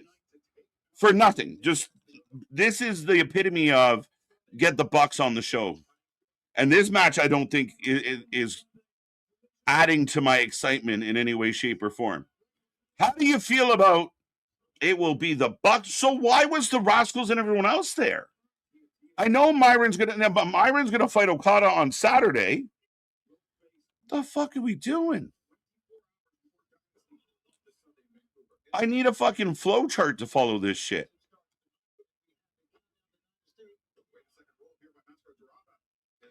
I don't even have a graphic for this fucking match either. All right. Ciampa. This should be a good match. It really should be. Let's go. Let's go. Make sure you hit the little reaction buttons, folks. Keep it coming. Keep it exciting. We got so much coming your way, and we want you to be a part of it. Be a friend. Tell a friend. Shout out to our buddy Anthony if he ventured off, but not Ringsider, the other one. It is desperate, KJ. I'm just like, fuck it. With Jericho at this point, he's back, and we got to deal with him. I'm with that. And I think I'm with you. I get it for sure. And it does feel a little desperate, but it is kind of fun. I will admit that. But I don't even think the crowd really loved it. I think that's like, again, from the positive aspect, Rance, like you said, he's here, he's back, he's a big part of the company. Just put him in a position to succeed. And maybe this is his idea. Like he thinks this is great, and Tony goes along with it, but it's not. Let's see what happens. But the match of Dynasty, I want to see Ricochet fight guys like Dorada. I want to see that kind of guy. Like Ricochet is going to have to go half speed for that match to exist. And Jericho trying to be the baby face in that match is going to be tough. Yes. I always mess up his name, but Lince Dorada, yeah. Let's go. Spaz, rumors of a ladies' X Division title. Thoughts? Good. You've had the X Division for so long, and in a world where there's so many fucking titles, why shouldn't ladies have an X Division title? Especially when you have a couple people that you might not, like, you're kind of flirting with giving the main title to. I'm with it, Spaz. Thank you for the $2. Remember, folks, super chat, super sticker, your way to guarantee we click on you. We try and click on more messages than anybody in the world, and we're pretty successful at it. But yeah. So, are we sure that Russo didn't book this show? Corey, we're not. We're not. From start to finish, we're not. That first segment felt very Russo. Where it's like, send all the troops. Like, everybody? Everybody. But they're not in there. I don't care. The fans are stupid. They don't get it. Yeah, Ciampa should have never lost the belt. It was a bad move. We go to pitcher and pitcher. Ciampa down on the outside. Dorado flying around. Venn diagram. Let's go. Let's go. Yeah, I like that, Spaz. I think, why not, right? Let's have a little fun. Roscoe's been here since January. Haven't done shit. Trey Miguel been kicking ass since he went back, by the way. If anybody's wondering who's getting booked better, as Trey Miguel, one of the most, like Spaz just said, a focal point of rebellion is Trey Miguel and Mustafa. Can we share a link for a family that lost their house yesterday in Georgia later? Yeah, I mean, drop it in the comment. I know you can try and drop it in the chat, but you might get blocked. Maybe in the comment section for sure. Shout out. As long as it's legit. I mean, we have no association with it, but yeah, T's and P's to anybody out there. I'm keeping that number one spot. Spaz wants it. Let's go. Get in there. TNA does not have enough women or good enough women for an X Division belt. They are definitely in the midst of a rebuild, for sure. And that's fair. They lost a lot of good talent in a lot of different directions. So that is a fair thing. Maybe don't do it tomorrow. I'm with you, Richard. Russo is at the top tier JCW. Shit. Killing it. Killing it with the juggalos.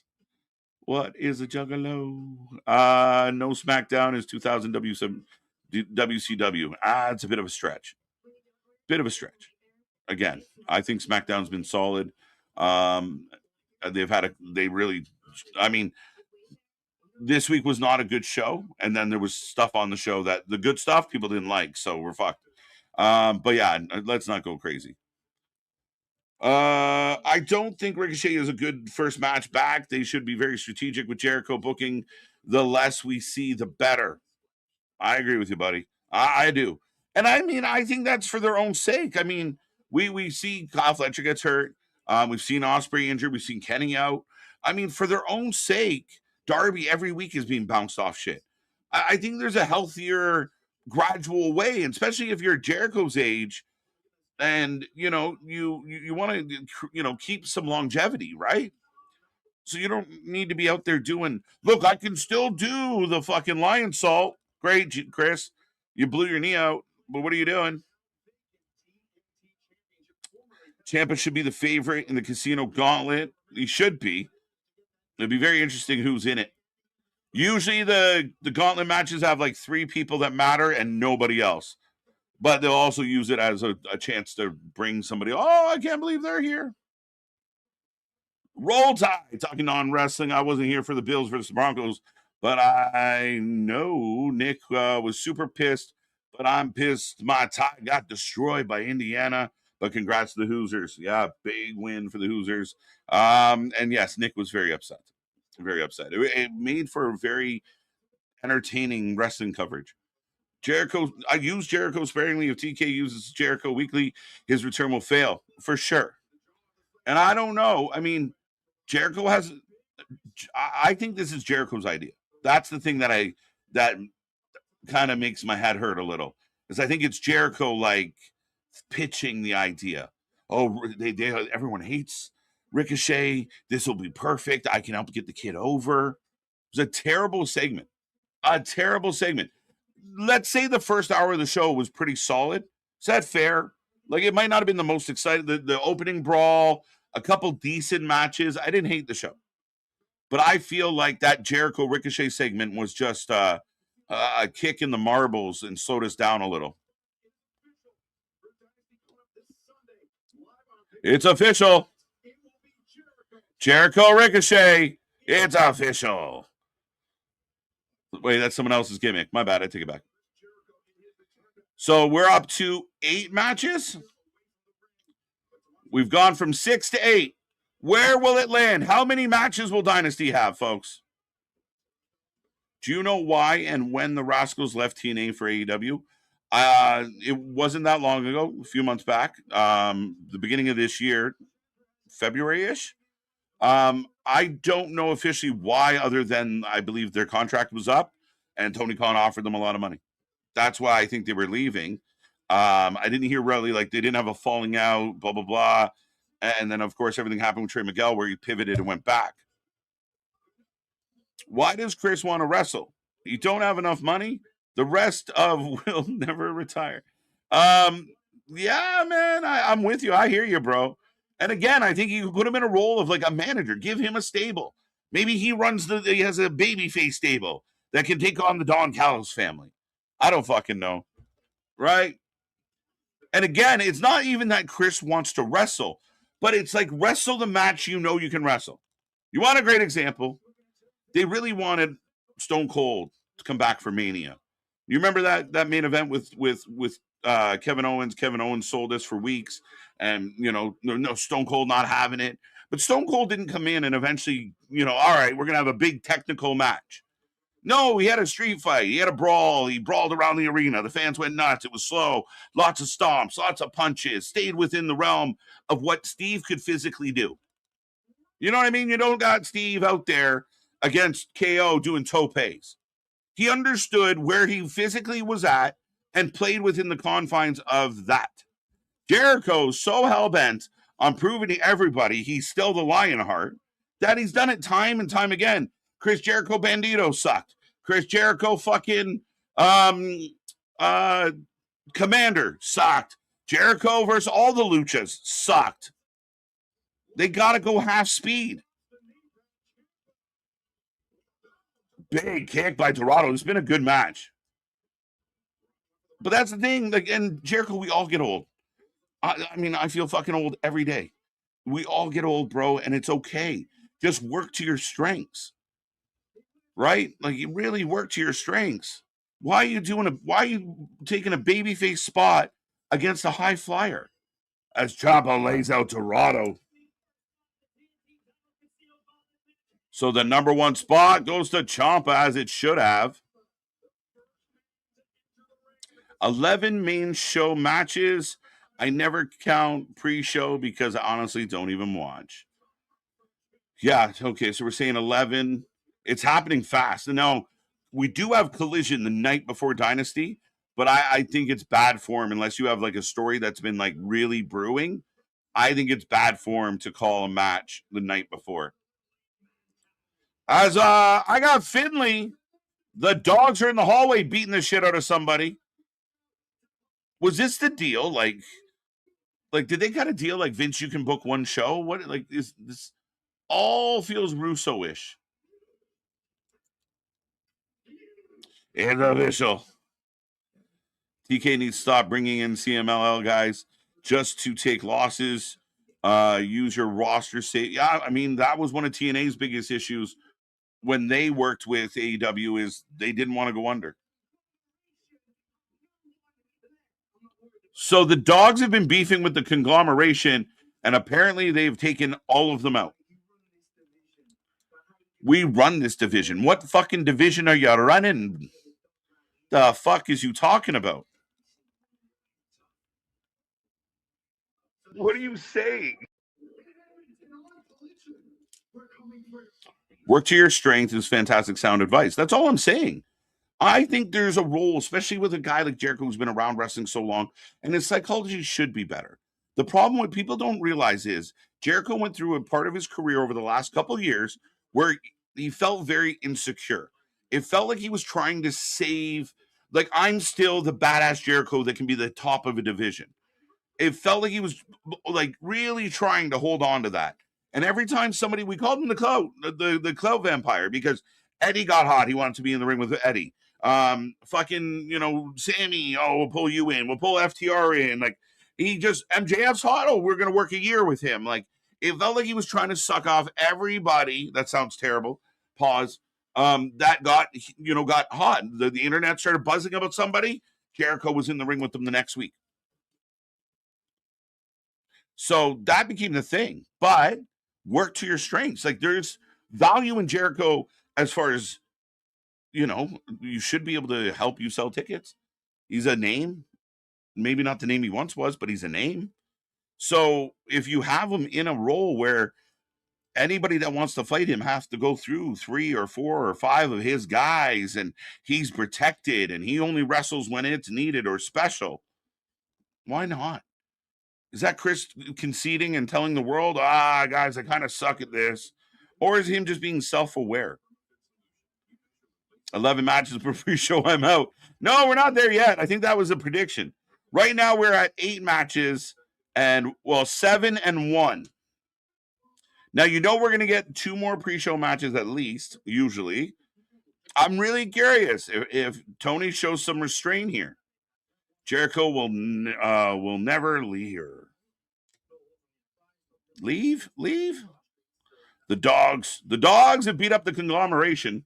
And I am on a commercial, folks. I will take a second to remind everybody we are back tomorrow. Not our usual. We will be here at 8 p.m. as we bring you our preview show for WrestleMania. We do apologize to the TNA lovers out there. I'm sure you'll be in the chat keeping us up to date, but don't spoil anything for Anthony. But the preview show for WrestleMania, this is the only time we could really launch it and make it work. So we are going live 8 p.m. It's going to be fun. We're going to have a lot to talk about. There's going to be a lot of screaming and yelling about Pat McAfee. It's going to be an interesting one, folks. Be there. Don't miss that. Don't forget Sunday, Dynasty. We will be live for the whole thing. We know when we start. We don't know when we're going to finish, but if you're excited for Dynasty, great. But it's going to be a fun night. It's going to be a fun weekend. Saturday, we have Rebellion. We'll keep an eye on a couple other things like Collision while we do Rebellion. And then, of course, Friday, SmackDown. Don't miss that. As Pat McAfee will be in the building. The second last SmackDown before Mania. And this shall be interesting. Love it or hate it. A lot of people are going to tune in to find out what's happening. As we are in the back with Thekla, I mean, I think it's the first time I did this tonight. Yums. She's a good promo. Hey, Ricochet, take notes from Thekla. How long is the preview show? 3 hours? Right? For what? No. You hate AEW MDB, right? Ending close to midnight as per usual. Usually it's after midnight. Will they get out? That's always my favorite question every time we do the AEW pay-per-views. Are we going to get out before midnight? Hey, yo, what up, Vance? Boston. How can you say that when I was at the first episode of Collision?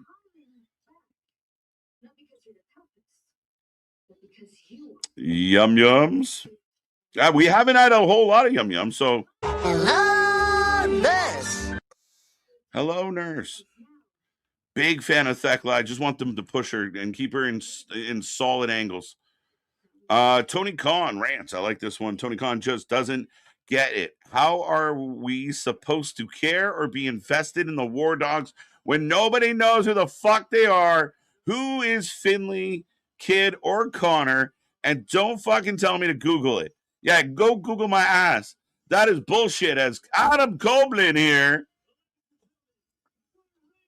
I think was FTR doing something? No. It's been a weird night at Dynamite, but I completely agree, man. Like, I want to care. The dogs coming in where it was a big deal. It was going to mean something. It was going to matter. And out of nowhere, here they are taking L's to the conglomeration. Really, you couldn't get them involved with the fucking Death Riders. You can get them involved with the higher end of the conglomerate of the Callis family. They couldn't be involved in, like, could they take it? You want the Young Bucks to be cool baby faces? Have the dogs wipe them out. Let the dogs be heels. At least that's cool. But the Bucks only wrestle certain people. So they're, fuck it. Right? You got the Rascals? Use the Rascals. Edge, a.k.a. Cope, and Christian. Still getting a completely separate entrance, as you would expect. Certified Legends. I hate their name. WWE had a name called the Dogs. If you don't remember, it was Dolph and Drew in 2008. Yeah, and the Dirty Dogs, which was Dolph and Robert Roode, right?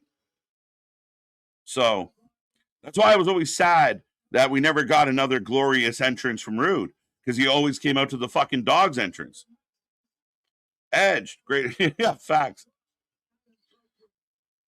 All right, folks. The show rolls on.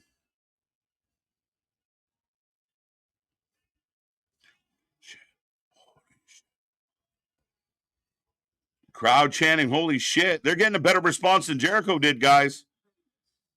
Right? That's what started all of this. That's what blew up rated FTR. Yeah, those guys. What did that guy just say? They were in my shadow.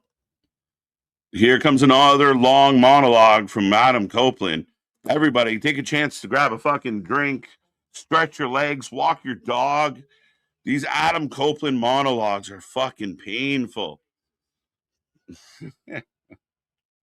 Let's go. Thekla is on something. Yeah, unfortunately not.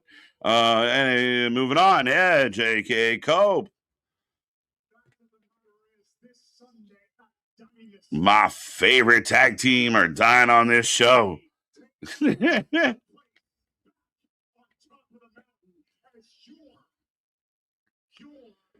I want to care to really. Why can we never ever get a backstory or vignettes leading? I don't know, man. It's like Tony has the very much the. It's the arrogant Dave Meltzer attitude to fans, right? Again, it's go figure it out. You should know why we're cool. If you don't think we're the best or these people are the best, what are you doing? Go look them up. Go figure it out. It's not the job. It's not my job. You got to tell a fucking story. You got to prop people up. And again, people can say whatever they want about the other company, but this company is not producing stars. And even the stars they signed, the Copelands, the Jerichos, the Moxleys, they only feel like a shell of which of what they once were. They don't feel as cool or as big or as dynamic as they once did. I'd take Judgment Day Edge over fucking Cope. Seeing Clark Connors since his dojo days, he had a good thing from day one. Yeah, man. The dog, I mean, it's the same thing with Finley. I mean, again, it's in his blood. He's a natural to it. He's a great promo. Chip on his shoulder. Gabe Kidd can go. I don't know what Christian just said.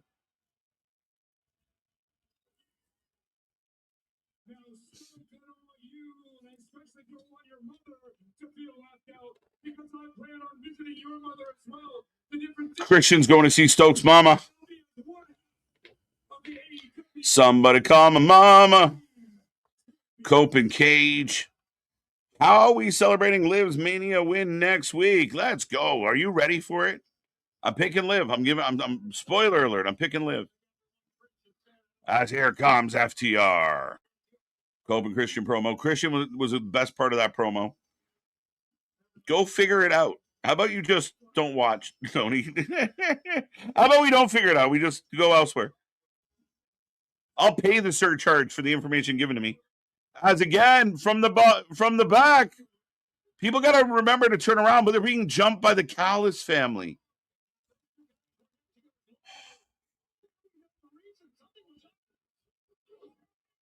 FTR has commissioned the Callis family to help get Adam Copeland and Edge, or Adam Copeland and Christian. And I'm so over it. I'm so tired of it. I'm so just another father joke and a mama joke. They're going to probably try and redo that, I guess. I don't know. As Christian fights out, sets up the unprettier. Wheeler gets out. Oh, shit. Did Stokely knock out Christian?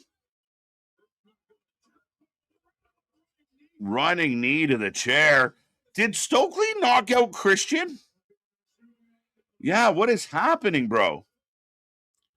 They're in Canada and the crowd don't even react, right? What the fuck is happening? And they got a better response than Jericho did. Where's Mama Wayne? I miss Mama Wayne. She used to be one of the best parts of the show. Well, now you're going to need to be more specific. Don Callis family acting like Timu APA. Yeah, it's just I'm so kind of fed up with just it's laziness to me that you just we need help. Go get the Callis family. Go get the Callis family. Go get the Callis family. And they're in everything. They've been all over this show. And a show that I liked is slowly going downhill.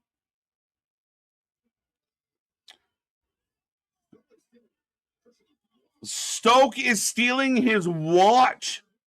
What the fuck? And they stomp on the hand of Christian. Pillmanizing Christian. Copeland on the outside.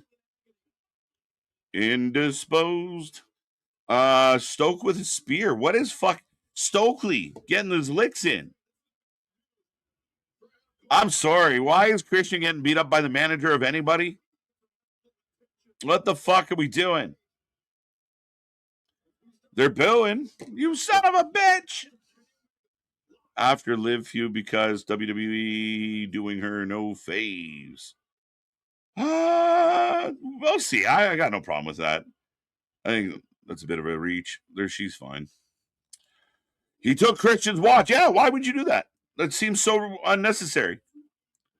But hey, there goes Cage's arm. No Not the watch. Save the watch. Broke the arm. But ladies and gentlemen, we go to a commercial break. There you go, James. All right, I got you. Thank you. A manager beat the shit out of Christian. What the fuck is happening? I'm with you, bro. Like, why? I don't. Like, you don't want. You got this big blood feud between Christian and Cope and the FTR, and Stokes is getting in the best licks. What are we doing?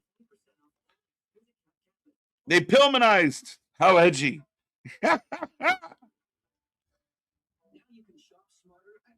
Word. Well played. Ricky Saints approves.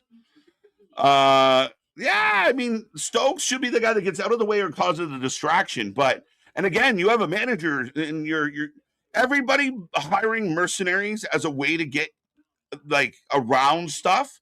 Write better angles all night with this shit. It's fucking killing me, Smalls. Where is Nick Wayne? Nick Wayne is injured. And when Nick Wayne got injured, everybody got benched. Well, Lucha was already benched or like had health benching. He was not well, but he came back. Remember they did like the short kind of he was back and then they turned him and then Nick Wayne got hurt, so it fucked everything up. Yeah, but there you go. Both. Yeah, I don't get it. Watch out for Stokely, man. He's taking out tag champs. He's taking out fucking big deals.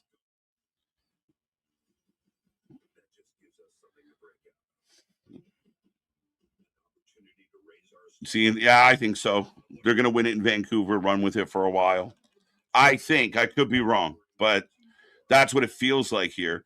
Beth Phoenix is going to be involved, almost guarantee it. Yeah, it just feels like this story kind of passed us by a little, and now we're trying to tell it.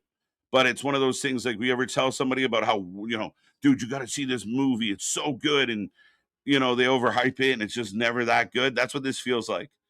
Like, oh, you should have seen the story we were going to do. Watch. Like, we were going to do this. Yeah, it just didn't work out. FTR has a faction? No, not at all. It's just when in doubt, call Don Callis. Don Callis is AEW's fix-all. Like, fuck. Why? Like, again, you're making things messy that don't have to be messy. Now Edge and Christian are going to have a nothing match against Trent and Rocky. Roppongi Vice versus Cage and Cope. Probably on Saturday. Breaking. Both the Nick Nemeth versus MJF and Leon Slater versus Ricochet matches have officially been canceled after TNA President Carlos Silva claimed there were partner conflicts. Boo! Somebody called him up and said, wait a minute. Are you in bed with our enemy, bro? What are you doing? As we got Darby in the back throwing a tantrum. Kinda. Whining. What's that, Darbs? Oh, Darb's going home to listen to some MCR. I think Nick Wayne just got announced for New Japan Pro Wrestling Super Juniors. Oh, did he? Oh, good. Why would you come back to AEW? Fuck it.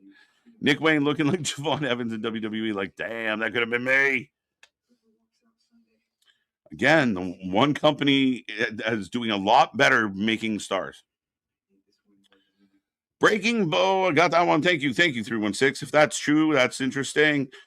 Cope would never had a Cope. You would have had a better run with John Cena.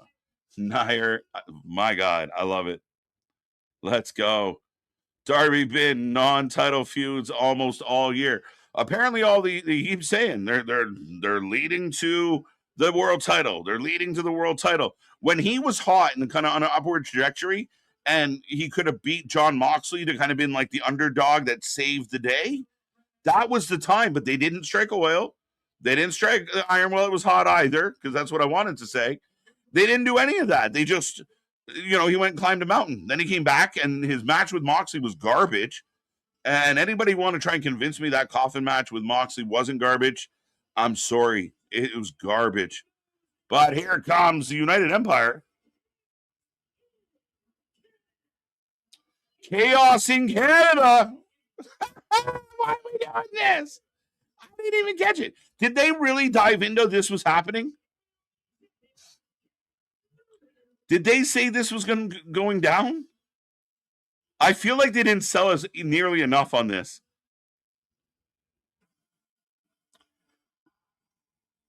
As here comes Osprey, we are getting the United Empire with Will Osprey taking on the Death Riders in a Chaos in Canada match. No, honestly, let me know. Did they make this very clear that this was the main event? And if they did, I apologize. I missed it. I talk a lot. But the first time I heard the words Chaos in Canada was during the fucking entrance. One with Mox was garbage. One with Gabe. Yeah, Gabe didn't help either. It was so bad. Fuck, what are we doing? Chaos in Canada. It sounds like a lot of hockey sticks, beer, and marijuana. FTR is such a boring joke shell of themselves. Tag team. Seriously. Listen, Rants, man, I'm with you. I'm such a big fan of FTR. I've tagged Dax before in some of my rants. This guy said he was staying in AEW for his legacy. And you know, to each his own. I'm not going to knock why he chose what he chose. But don't lie to me and say that what you're doing here is enhanced your legacy or made you. You are not even close to the team you once were. And it's sad because tag team wrestling hasn't existed in this company for, in the last few years. And FTR come and go. They're in and out. They get little spats here and there, and then they're gone again. I don't know, man. They are one of my they were kind of one of my breaking points of just like, I'm so tired of watching this tag team that I believe can deliver so big not get booked proper. But here come the Death Riders again. So tonight, like a couple other weeks, very heavy Death Riders and Callis family, almost the whole show. Here come the men in black. I hate their name. They did announce this match. I'm not saying they didn't, but did they really sell it during the show? Like, at no point do I remember like a graphic coming up or them like, don't miss the main event tonight. Maybe I missed that. Elevated. None of the Canadian talent in the well, it's just in Canada. The Canadians don't have to be there. We're in the crowd fighting. Let's go. So the go home show for Dynasty will go off the air at some point in the next half an hour, and it will be a Chaos in Canada match. Maybe this was like, did Tony Khan give Vince Russo a trial run tonight? Is that what is that the gag here? Yeah, you know what? Do this Wednesday. If it goes well, we'll talk. Like Will Ospreay and John Moxley. Like, let me put it this way. CM Punk and Roman Reigns have been shitting on each other for weeks. And I would argue that people are extremely excited about that match. The Punk haters don't like it. The WWE haters don't like it. But I'm telling you right now, there is a lot of people excited for Punk and Roman because of how this is built up. But could you imagine, as Claudio gets a cheer, weird. Could you imagine next Monday we're gonna do a fucking a brawl of all brawls, all the Samoans against fucking CM Punk and 5 of his friends. We're gonna have an all-out just fucking brawl a week before WrestleMania. I don't get it. I don't get it. Who y'all got winning the cup? It's tough. It's got to come back to Canada, and I think Edmonton might be our best shot. But this has been one of the weirdest years in hockey. United Empire for the win. Osprey. I didn't even put a poll up for this one. But yeah, keep it coming, folks. Let us know in the chat. As we got ladders, we got chaos, we got carnage. What is happening? I feel like they undersold this main event for sure. I think so. I cannot confirm. Oops.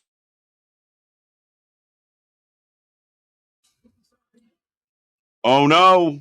Oh no. Oh, Claudio grabbing that ankle.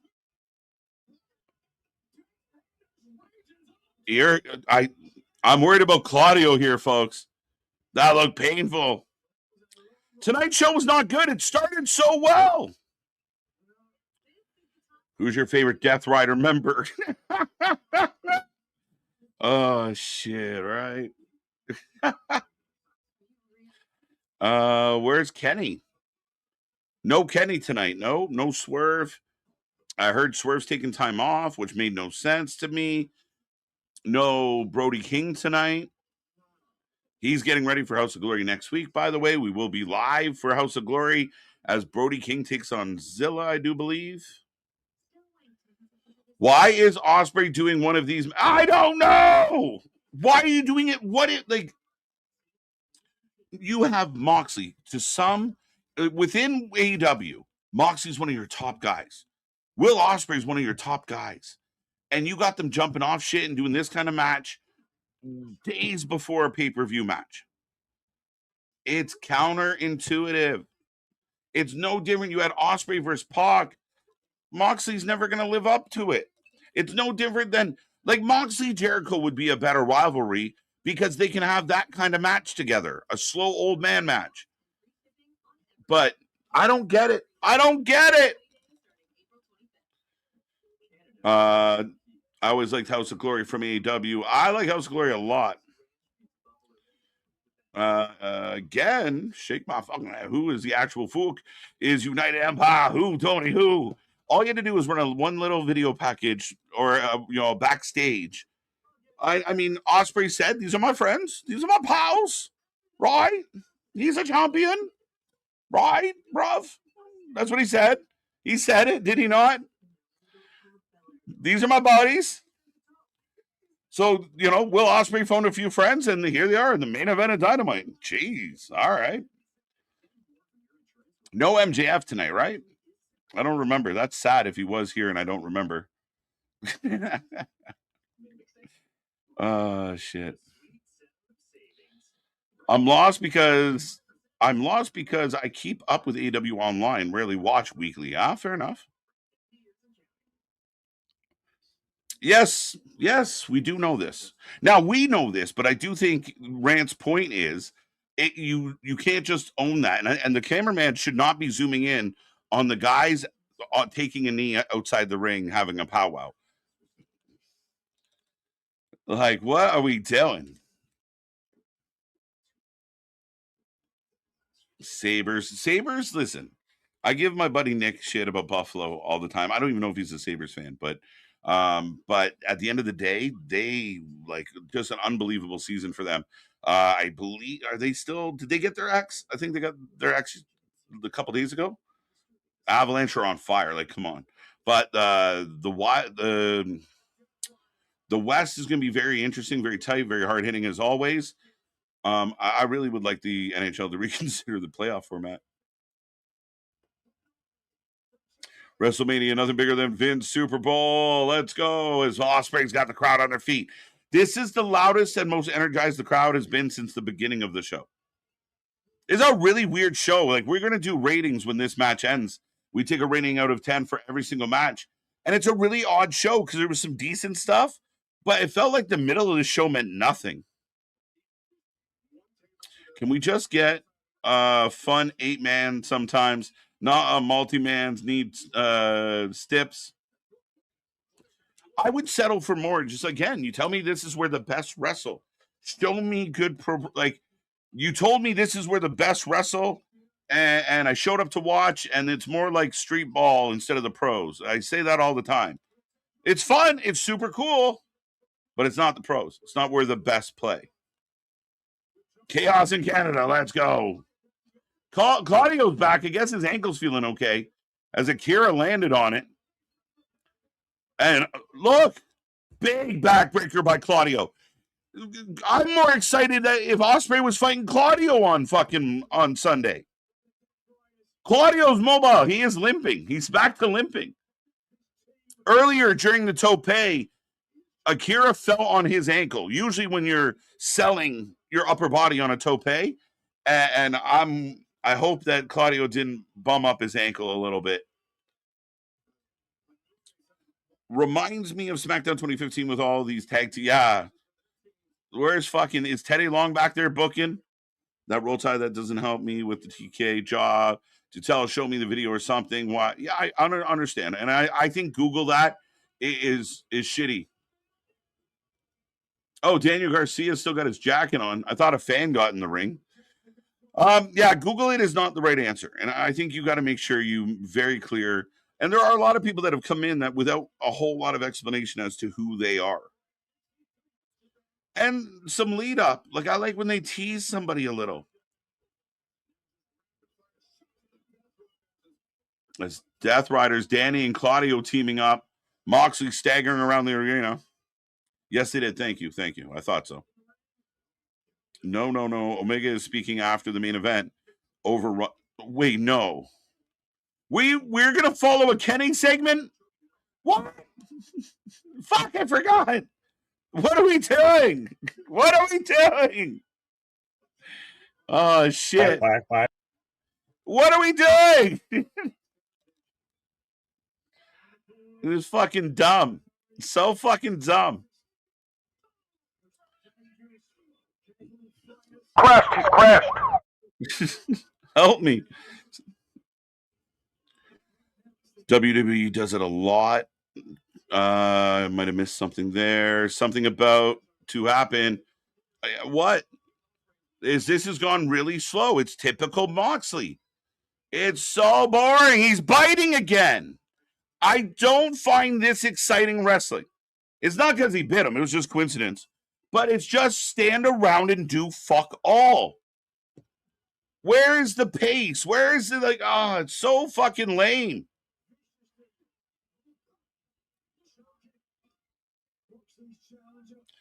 What happened to Kenny? He comes on after this. They're going to do Kenny after this. There's 6 minutes left in this show. They're going to do Kenny Speaks live after Chaos in Canada. You can't follow Chaos in Canada. What are we thinking? What are we doing? What the fuck? He's biting the ear. Yeah. Kenny in the Overrun. Great TV. And now everybody's just cycling through like this. It's so bad. Oh! Anari coming out of the corner hot. Big clothesline. Down goes Pac. Down goes Garcia. Nari is on fire. Kenny is closing the show with a promo. What the actual fuck? What are we doing? Moxie's teasing. He's making me seethe. Never mind, tease. As Claudio back, we're right back where we were 10 minutes ago. Best match ever. Best Dynamite ever. We're cooking. Can't wait for Dynamite. Seen enough. Dynasty's better than Mania. Seen enough. As Claudio breaks the table. And Moxie's just having a fun old time. Yeah, I don't know. Because he doesn't take the shit serious either. I don't know what to tell you. This match is slowing down majorly. Yes, mightily. As we go to pitcher. Remember, again, I hate to point this out to the obvious. It is 4 minutes, less than 4 minutes to the top of the hour, and we got a commercial. Isn't that WWE shit? Isn't that what the Fed does? I can't follow it. I don't care. This is so fucking stupid. And the fact that you're going to send poor Kenny, I can't cut a promo, Omega, out there after this. Oh. And if that promo turns into a brawl, what the fuck are we doing? Why this man got a put? It's dope. That's what I'm going to do. Gonna grow out a ponytail at the back. This show is garbage. The show has gone downhill since the opening, and I really liked it. Boston said, I like what they did with Moxley and the Death Riders. But now we're doing a stupid death match. Days. He's got a bamboo stick in his eyeball. What the fuck are we doing? Crinkle. The AEW crowd doesn't care about United Empire. They don't know who they are. 40% of the crowd knows who they are. And most of them who know were bumped by somebody said, "Oh, that's Will's old faction."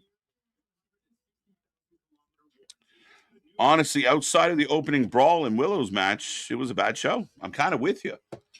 I mean, I got called out. I was just talking away. Even the Willow match didn't really pull me in because it's Willow Queen Aminata. It's essentially a squash match. So I'm not excited about that match. No offense to Queen Aminata. I think she can really wrestle, but it's a squash match. And it was just slightly elevated. Really? That's all the women's action we can fit in tonight? Really? Where Edmonton located at? It's in Canada. So it's the colder part of Canada.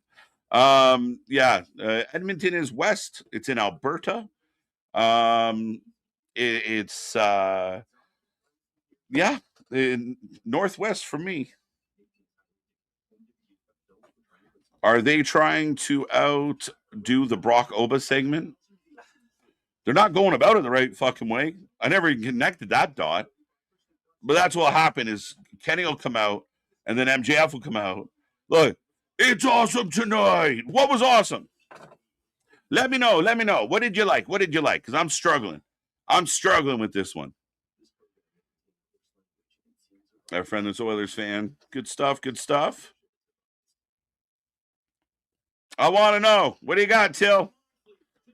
Awesome. Why? Because they did Canadian chaos in Canada? Because we're getting Moxley slobbering and biting people and not selling anything? Listen, I'm glad. It's cool that they showed up, and I give them all the praise. The beginning of the show was really cool. Doing this match before Dynasty makes zero fucking sense. And, I mean, a lot of the show... So, United, you got to give me more than that, though. That's good. I'm giving them good plus. I agree. That is good, sir. But what else? You can't say the whole show was great because of that. Their main event is not here to promote their match, and it's your prize piece of your company. Yeah. Look, I don't get it. I don't get any of it. I really don't. I'm struggling here. It is now 10 p.m. Do you know where your children are? Tony, yours are still in the ring. 6 out of 10 NASA moon photos. Let's go. Vancouver and Edmonton are in the west. Toronto and Quebec are in the east. Yeah, fair enough. Yeah, that covers it. I said awesome, not logic. I like it. I like that. I'm good with that. That's fair. Again, I just wish there was more excitement. Like, I feel like for our go-home show tonight, I 40 and slipped the answer. But for a go-home show tonight, I'm not super excited about Dynasty. I don't think they did a good job selling me on Dynasty. Everything involving Don Callis has been entertaining. I can't go there with you, bro. You're losing me at Don Callis. Don Callis and the Death Riders have way too much. As we get a stomp, a Boston Crab or a sharpshooter stomp, Akira breaks it up. Yeah, let's have Moxley do stomps on the guy that just came back from neck surgery. This match, the crowd, listen to the crowd.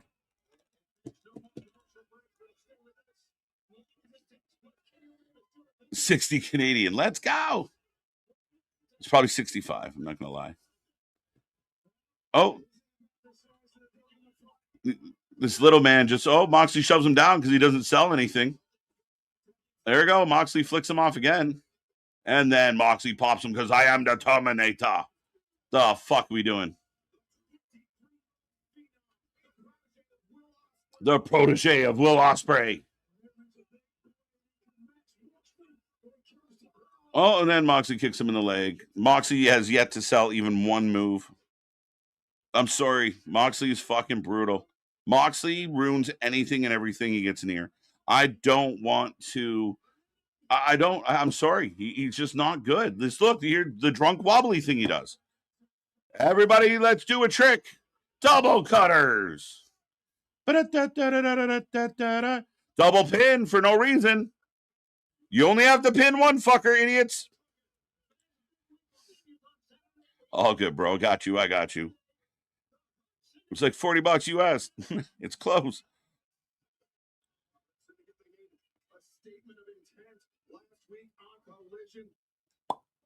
What leprechaun? Oh, the little guy in the ring? Deedly dee potato? Moxley always doing that drunk. It's his thing. That's as close to selling as Moxley can pull off is the drunken wobble. He gets stanky leg once in a while. I don't know why. The fuck are we doing? Look, it took a while for me to kind of get worked up tonight. I felt like they mailed it in. And now I got all this shit to bitch about, and we're at 10:03. It was only like 180 miles from Albany, New York. Albany. Some good hockey out in Albany. What was? Well, we're back on the stairs. Oh, big headbutt. And we get the spear through the table on Claudio, and it looked clumsy. Are you okay? Yeah, I'm okay. Cameraman, did you zoom in and catch that? Yeah, got it. High five. Best show ever. Oh, Daddy doesn't break the table because he's 85 fucking pounds. Jesus Christ. Stop. We're just breaking all the tables. Best show ever. AEW. Oh, he missed the table. Because he's 65 pounds. He looked like a fucking squirrel. What are we doing? What is happening? What? Moxley and Ospreay head to head because Moxley thinks this is an epic moment. Yo, when you get in there, you put your head against my head and we make magic. Yeah, that's not what he usually says. What are we doing? They're trying to break his fucking neck. Like, I don't get it.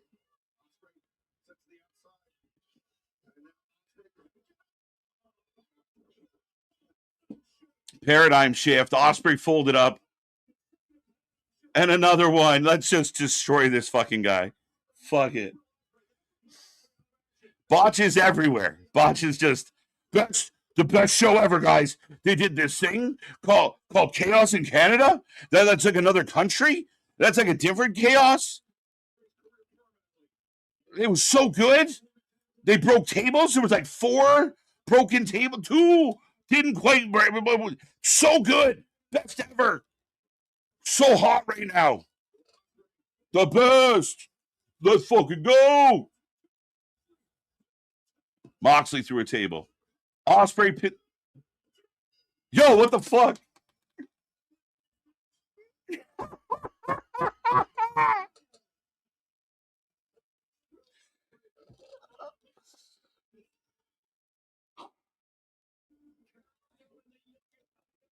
Did Will Ospreay just pin John Moxley on my fucking television? Tell me, I know he had a friend on his back, which sounds terrible. Did that just happen? The crowd is just quiet. The crowd's like, did you just shit? And then you dare give me the graphic for the match? John Moxley got pinned by Will Ospreay on the Go Home Show.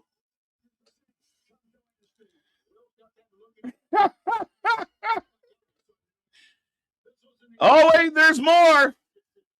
Maybe Moxley can't make it. Oh, Claudio saves him. Where were you when I was taking a finisher, you fuck? You're a little late for work, buddy. This show started so well and went to shit. And I can't ignore the bad booking, guys. I know people, oh, come on, KJ. You can't ignore this shit. It is 10:06, and you just ruined one of your fucking pay-per-view matches. I don't give a fuck. I just saw it. What are they going to do at Dynasty that I didn't just see? And Ospreay pinned the fucking guy. The big bad heel's laying around like a fucking, oh, like it's just so bad. It is so bad.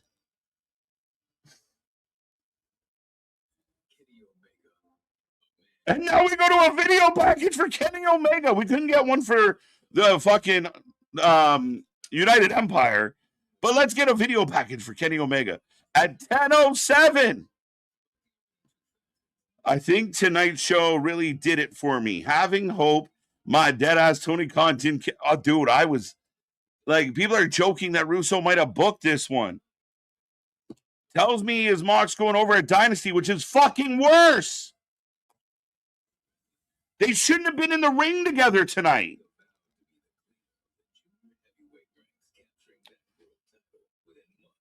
We're setting seeds for Forbidden Door. Get the fuck out of here. We got pay-per-views after pay-per-views to get to before that one. The fuck are we talking about? Laying seeds for Forbidden Door. Forbidden Door should be put to bed. The door has been broken, and the only people left in that company are the ones you haven't stolen yet. Why the fuck are we leaving seeds for Forbidden Door at all? Forbidden Door should be dead. All the good guys on the other side of the door are now in this company. What are we bothering? That's so fucking nuts. So this show gets a shit fucking ending and a nonsensical fucking play out because we're dropping seeds for a pay-per-view that's 2 or 3 from now. Get the fuck, help me understand. Why would you see the match on pay-per-view now? You don't need it. You don't need it. It's so fucking dumb. Yeah, you won't have Callum to pin him. It's a bad look. And again, I think if it went the other way and we were looking at another program right now and you saw that happen, people would question things. Having Callum shouldn't help him. Like, now you're in a pickle. Because if Moxley loses at Dynasty, well, fuck, Moxley's back to being the loser that he was when people started cheering for him. And if Ospreay loses, it's the biggest fucking mistake ever. And this comes from a place of wanting Ospreay to be pushed to the moon. I want Ospreay to be in the main event scene. I want Ospreay taking on champions. If he loses to Moxley, what the fuck are we even thinking? I've seen plenty of times 2 guys have a singles match, a pay-per-view, and they had a match. It doesn't bother me. Of course not. No, it's not good. As here comes Kenny Omega at 10:09 in a suit.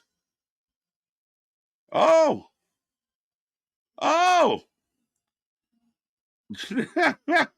What are we talking about? Yeah, it's dead, man. All the good guys are here. Tony pillaged it. What are you going to do? There's no war. There's no battle. Kenny Omega coming out with all the fireworks. Oh, come on. Omega. Looking good. Looking sharp. I swear to every wrestling god, if Moxley beats Ospreay at the pay-per-view, I don't even have the words. I'm with you. Let's not fucking do that. No. Yeah, what I would have done is, it's simple. Ospreay pins one of the other guys. Ospreay pins Yuta. Ospreay pins someone else. You pin the champion on the go-home show. This is something you would have done weeks ago to get the match. Ospreay pins Moxley in a multi-man match. Now he wants a title shot. Not the go-home show, my guy. Not the go-home show. We got some Kenny chants. Here's Kenny.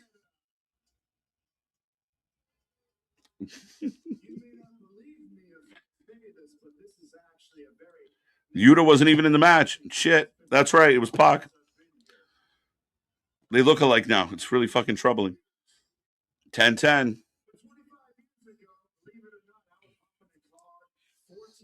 25 years ago. I want to hear the life story of Kenny Omega 10 minutes after the show has gone off the air. Frowned upon window. Kenny running for prime minister. Let's go.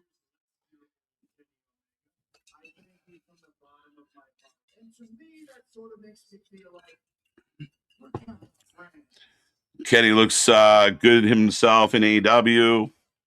Kenny Omega. Yuta's not even in this match. This video package was an intro. Yeah, like he got a bonus intro package for his entrance tonight. I could have done something that would have ruined everything. Kenny in a suit, bro. You know what I mean. If that was the other company, Boston, right now, you'd be rage typing. Come on now. I hate it. I hate the booking. I hate a lot of the booking that happened tonight. I thought this was a really weak go home show. Yeah, do that. Right? I keep saying do it. It'll be chaos. Do that. I love Omega, the worker. Omega, the mic, not so much. I like Kenny, and he seems like a nice guy. People say he's a bit kooky, but he's not a great promo. And I think Tony should have stayed in the ring with him. Tony Schiavone could help him do an interview style promo, and it would probably make it a little better. 100% factual. KJ Coach thinks he's the guy, but he's hella corny and full of shit. I don't watch nothing he does at all. Coach is a legit weirdo. He really is. The man is the epitome of a grifter. The man is the man is bad. The man is again just very inflated ego. Feels like he was like this superstar in the wrestling world, and they shunned him. Like, it's so weird. And this is, if someone spends half their fucking their interview or half their lives telling everyone how, like, having to tell everyone at such a great length of how amazing they are, we'll brag. We got humble brags. We're proud of ourselves here. Everybody should put themselves over. But when that's all see, this is why we're the best. Fuck off, man. I don't have time for you. You are draining my energy. And Vince and him together is just obnoxious. Just absolutely fucking obnoxious. The mouth, the gum flap. I'm pissed about the way they did it. They did it all wrong. It's bullshit. DK has no idea what the fuck he's doing, especially he has Mox. Go over on Sunday. All right, I'm with you. Did you just do that to please me? See, there, you're happy. I was just busting your balls. I didn't even know you made the comment, to be honest. But especially, yeah, fuck it. I don't, like, Moxley can't go over, can he? Can he?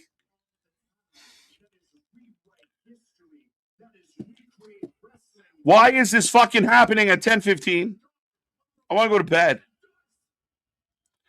It's just, why wasn't this earlier in the fucking show? It's boring as fuck. You followed a fucking a brawl with this and thought, it'll work. It'll work.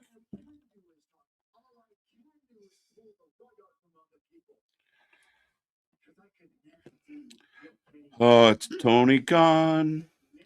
You're keeping me from the duchy, and I don't like it anymore. Kenny took half a vitamin tonight. just the head. Just don't eat the whole thing. Just take the head. Coach is the worst. He's such fucking, it's so bad. So bad. It's like that loser kid that has a little bit of money, so he thinks he's like a cool guy because some people hang around with him because he has some cool shit, like a cool car, a cool radio, or whatever. And so he gets an attitude like he's cool, but he's really not. That's him.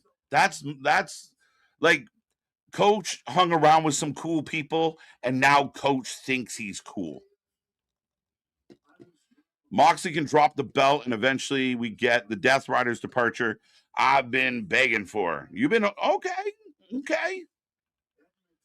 I think the Death Riders either turn on Moxley or just disband. When Moxley started getting cheers at the Continental Classic, the Death Rider should have jumped him and made Claudio or Pac the leader. And that would have made Moxley a legitimate babyface. But he kind of went half babyface and then had to make a Yui because Ospreay came back. More facts. I got all the facts. What do you need? I'm just fucking with you, Boston. I'm on a heater right now. I'm fine with the match, just the way it went down. Yeah, I just don't like people that are in the match getting pinned, like the go home show. If this had happened a month ago, like I said, they did like a, fucking chaos in fucking Connecticut or Cleveland.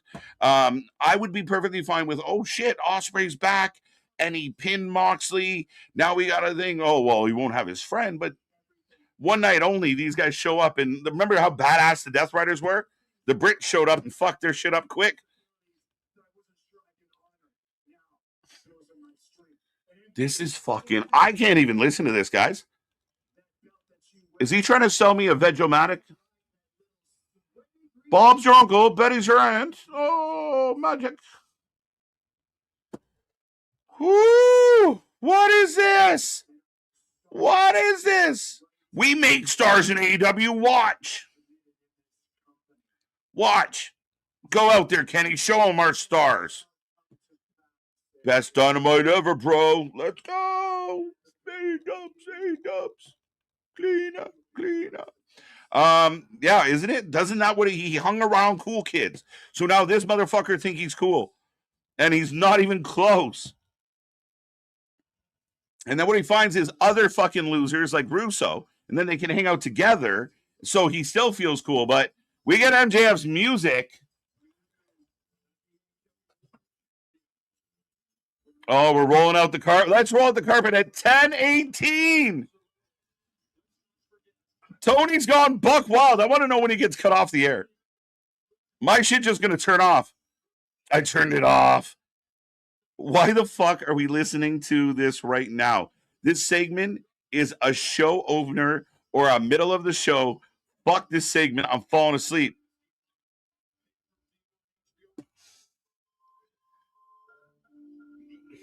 I said it. Come on. I hear you, bro. I would like to say goodnight. And this is only hurting the show. Like the show's like, maybe the show's a 7. The longer this shit goes, the more irritated I get. And we're just fucking going backwards. Fucking jokes. Almost 20 minutes over. 4 out of 10. SmackDown and Dynamite are the worst in the professional fill-up, man. And listen, I gave SmackDown a 6. And that might have been a bit generous. But it's so long. It started at 10 after. You stupid morons. All right, let's get the boo. Boo. We're not stupid morons. We're sleepy. Bro. MJF gets no pop. Not as much as he used to. They're tired and they want to go to bed.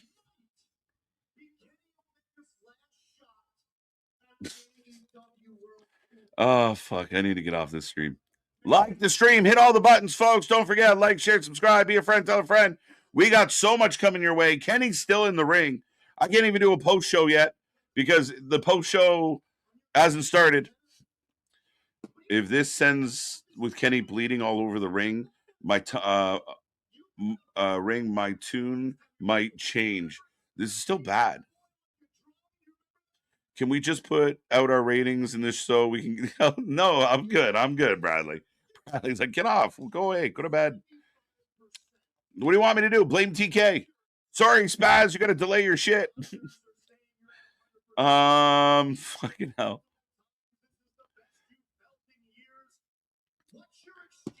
Can we, honestly, we need to fucking Old Yeller this episode real quick. First hour was a banger. Last hour was so forced and dragged out. I think that's fair. I think the first hour was good. The opening was fun. But, the rest of it. And I'm sorry, I didn't quite give a fuck about that chaos in Canada.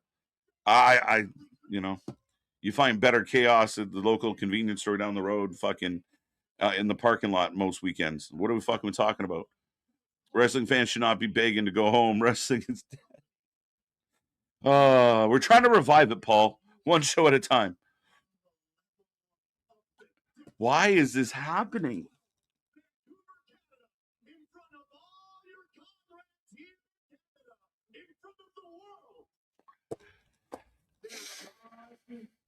I just want to say good night.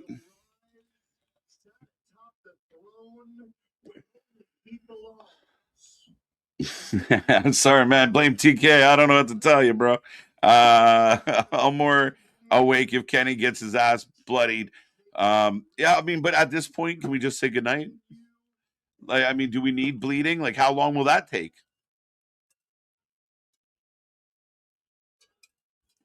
Can I point out that this followed Canadian Chaos, an all arena brawl with 10 men? Why would this follow that? Like, if this was everyone running around beating each other with sticks like they were, it might not feel so bad to stay an extra 20 minutes. What is happening? What is happening? What is happening? That does not know how to structure a show. I love when TK says things like, yeah, we like listening to the fans. Do you really, though? Who are you listening to? What fans? Are they all stupid? Someone's got to know something. Shit.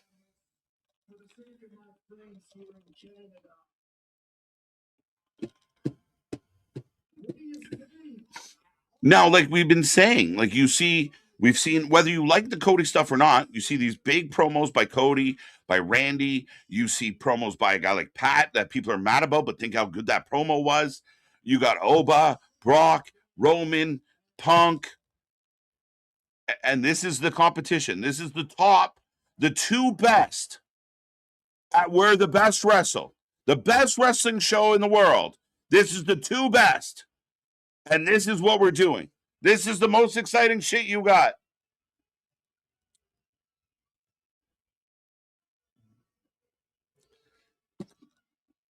Crowd is dead. V-trigger.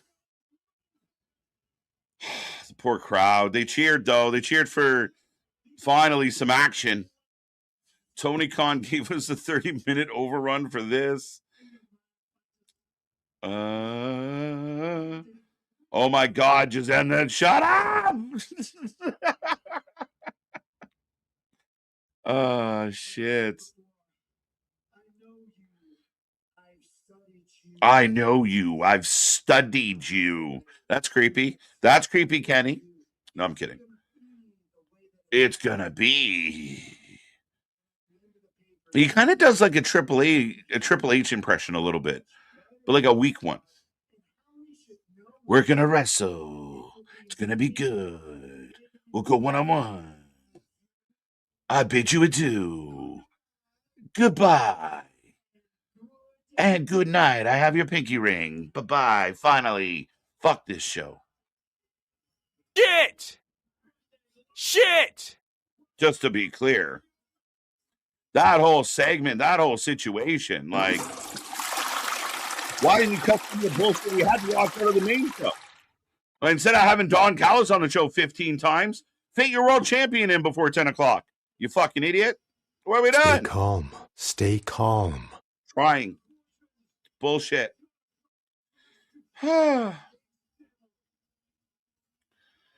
It's crazy. All right, ladies and gentlemen, I think the show is over as it approaches almost 10:30.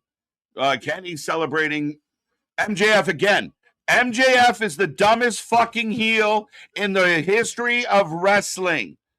Anyone in the chat right now that loves AEW to death and won't believe that things are wrong, MJF consistently gets outsmarted, gets fooled, gets tricked. He is the dumbest fucking villain I've ever seen. Like, what a stumbly, bumbly motherfucker that can't get his shit together. But again, paid big to do it. I think he's just hoping that there's, the WWE will still take him in a couple years. But what do I know? Yeah, MJF consistently looks fucking dumb. Dynamite fell off a cliff completely. 18-wheeler off the cliff, gone. But, ladies and gentlemen, that is the end of the show. Finally, graciously, we have gone off the air. You can give me a rating out of 10 if you want.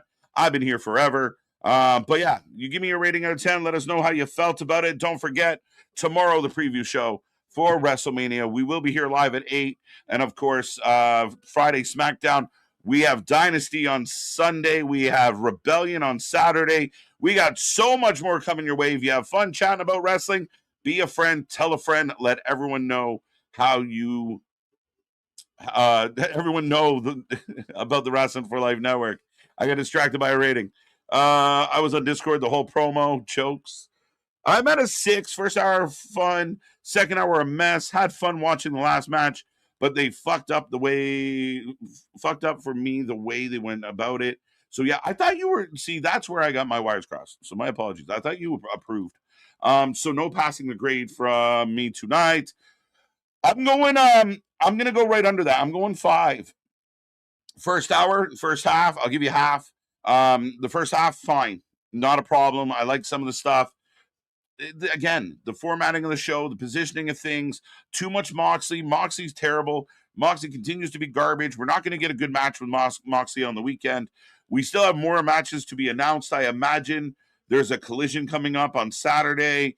There's currently 9, 8, and 1 pre-show. So I don't feel any more excited about Dynasty than I did when tonight started. Anyone out there think, wow, they just sold me on Dynasty? Moxley got pinned. I don't need to see that.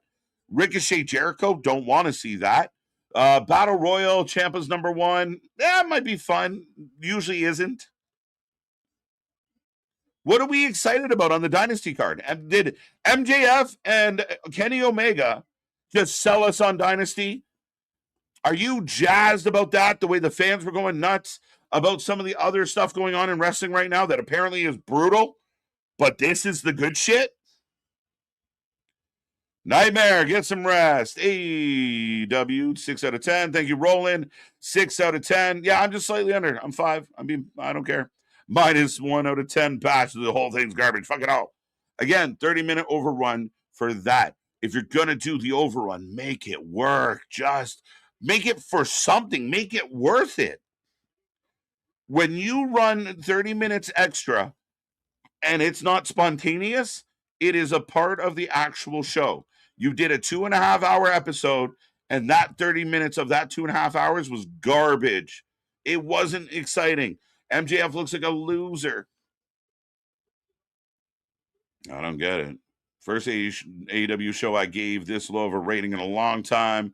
Facts, 8 out of 10. Great AEW Dynamite tonight, especially with Kenny. Nightmare, I wish I could agree with you, bro. Or ma'am, or both. No, I wish I could agree with you. I really don't. That's a tough one. 26-minute overrun, 3.5. All right, ladies and gentlemen. 3, says Denisha. Welcome. Looking at the Dynasty card, I only care about 2 matches right now. That is my dilemma, guys.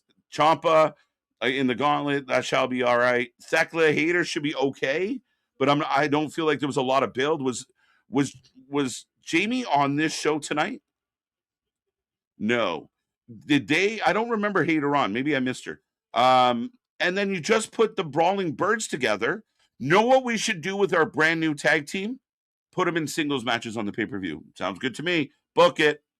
Sounds good. Let's go. Book it. The fuck are we thinking?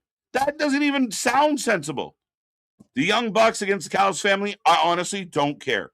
And the fans out there are going to fucking foam at the lips and tell me, oh, it was such a good match, and David's already got its 5 stars ready. I don't fucking care. Andrade El Idolo and Darby might over deliver. FTR against CNC, not really. I'm super not excited for this fucking this card on Sunday.